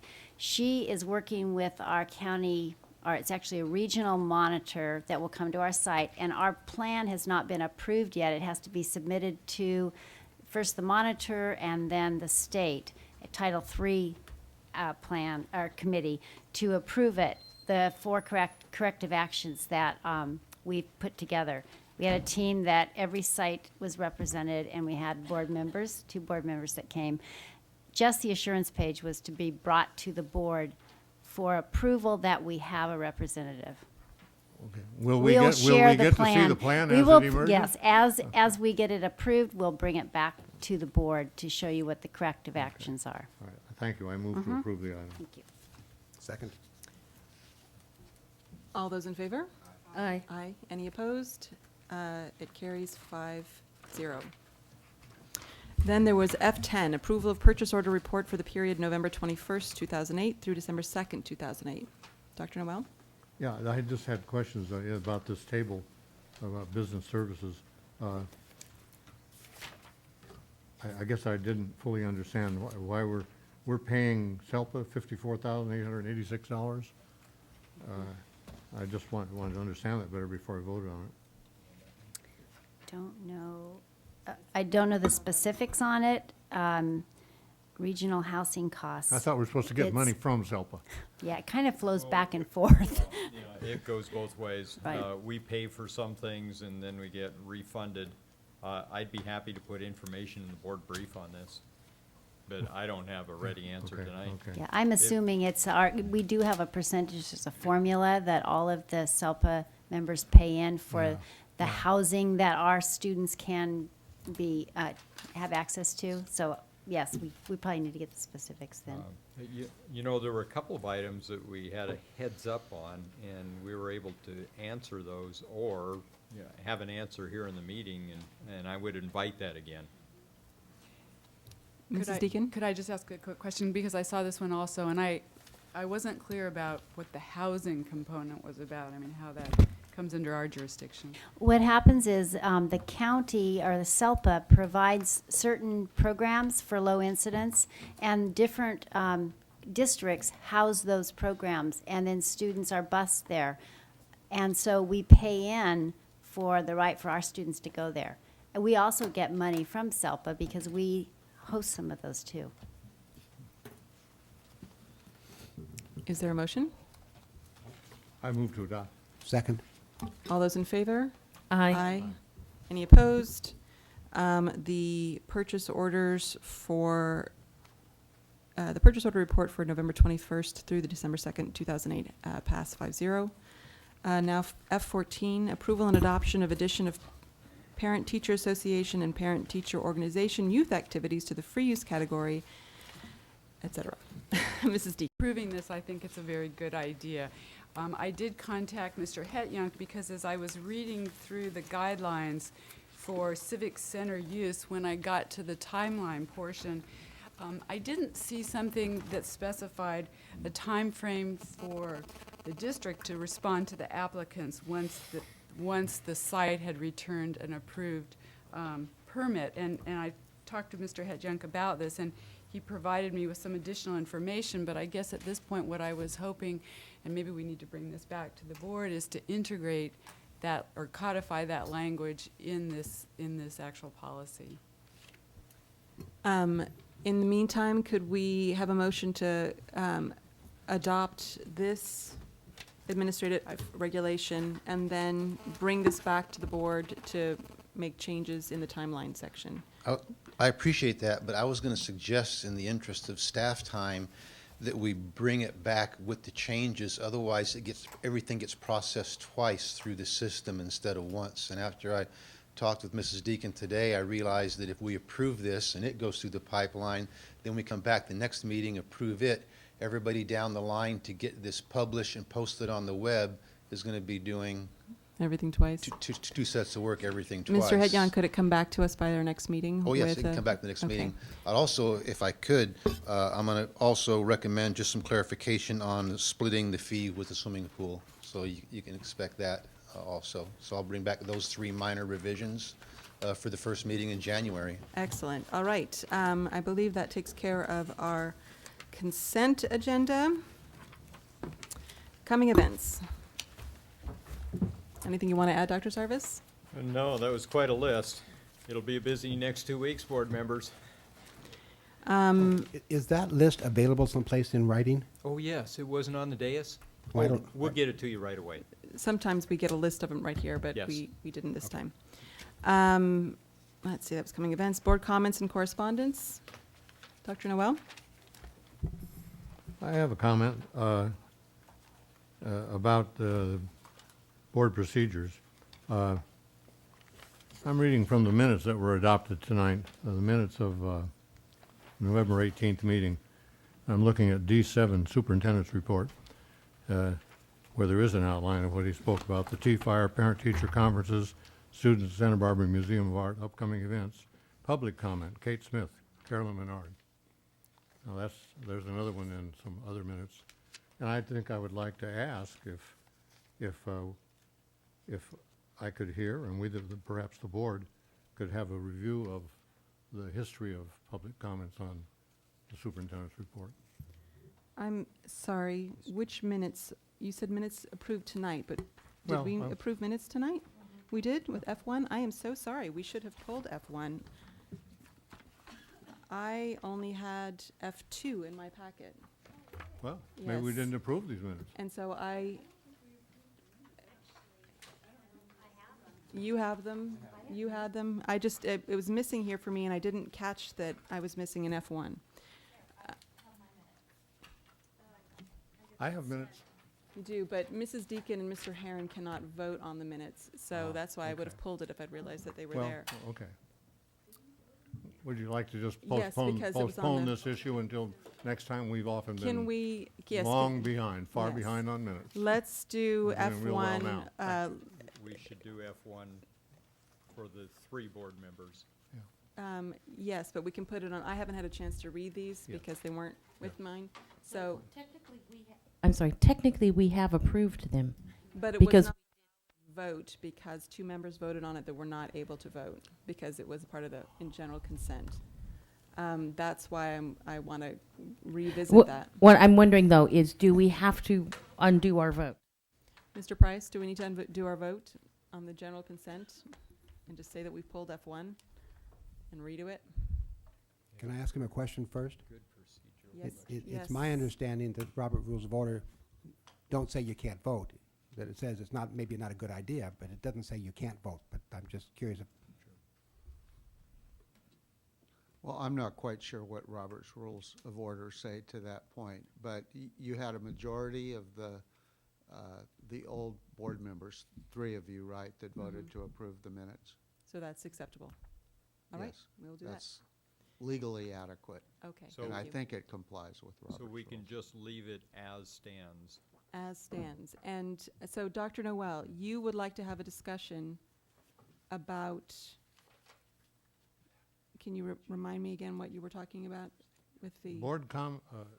Public comments on the superintendent's report. I'm just asking this. Yes. I think I'm within my rights to ask this at this time on agenda item K.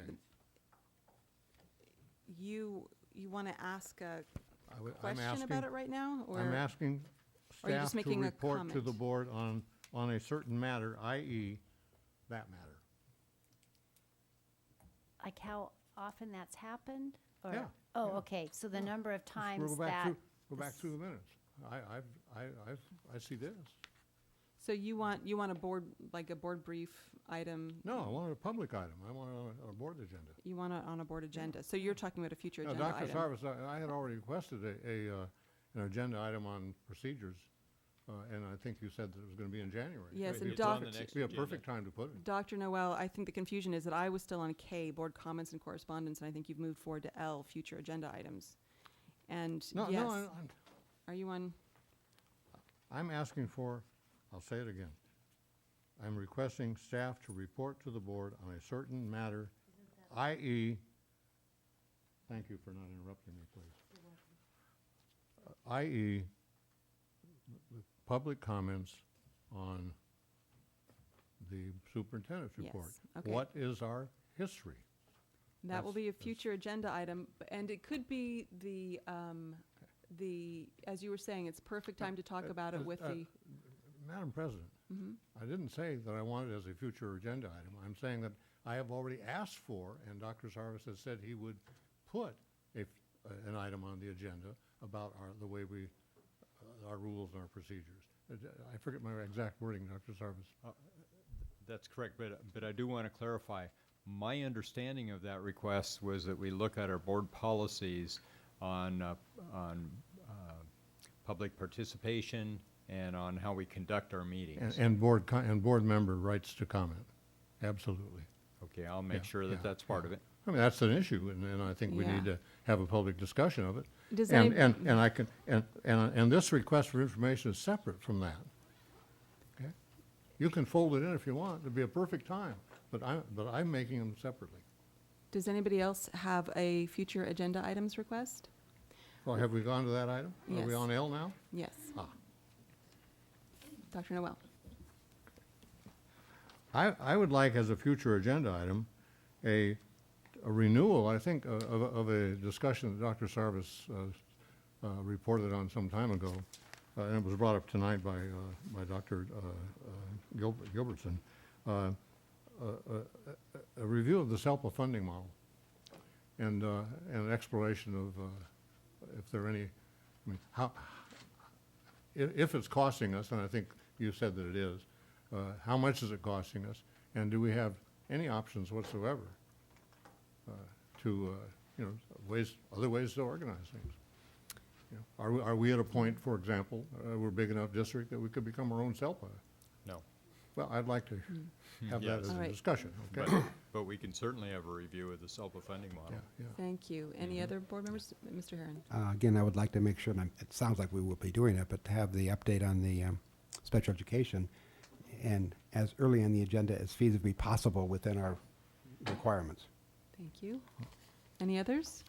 One thing that I would like to bring up is that sometime in January or February, with the board's permission, I would like to schedule a time for us to meet with a parliamentarian for a review of parliamentary procedures, sort of a board retreat, and start the annual self-evaluation process for the school board. I think it's particularly positive to start it out with new members.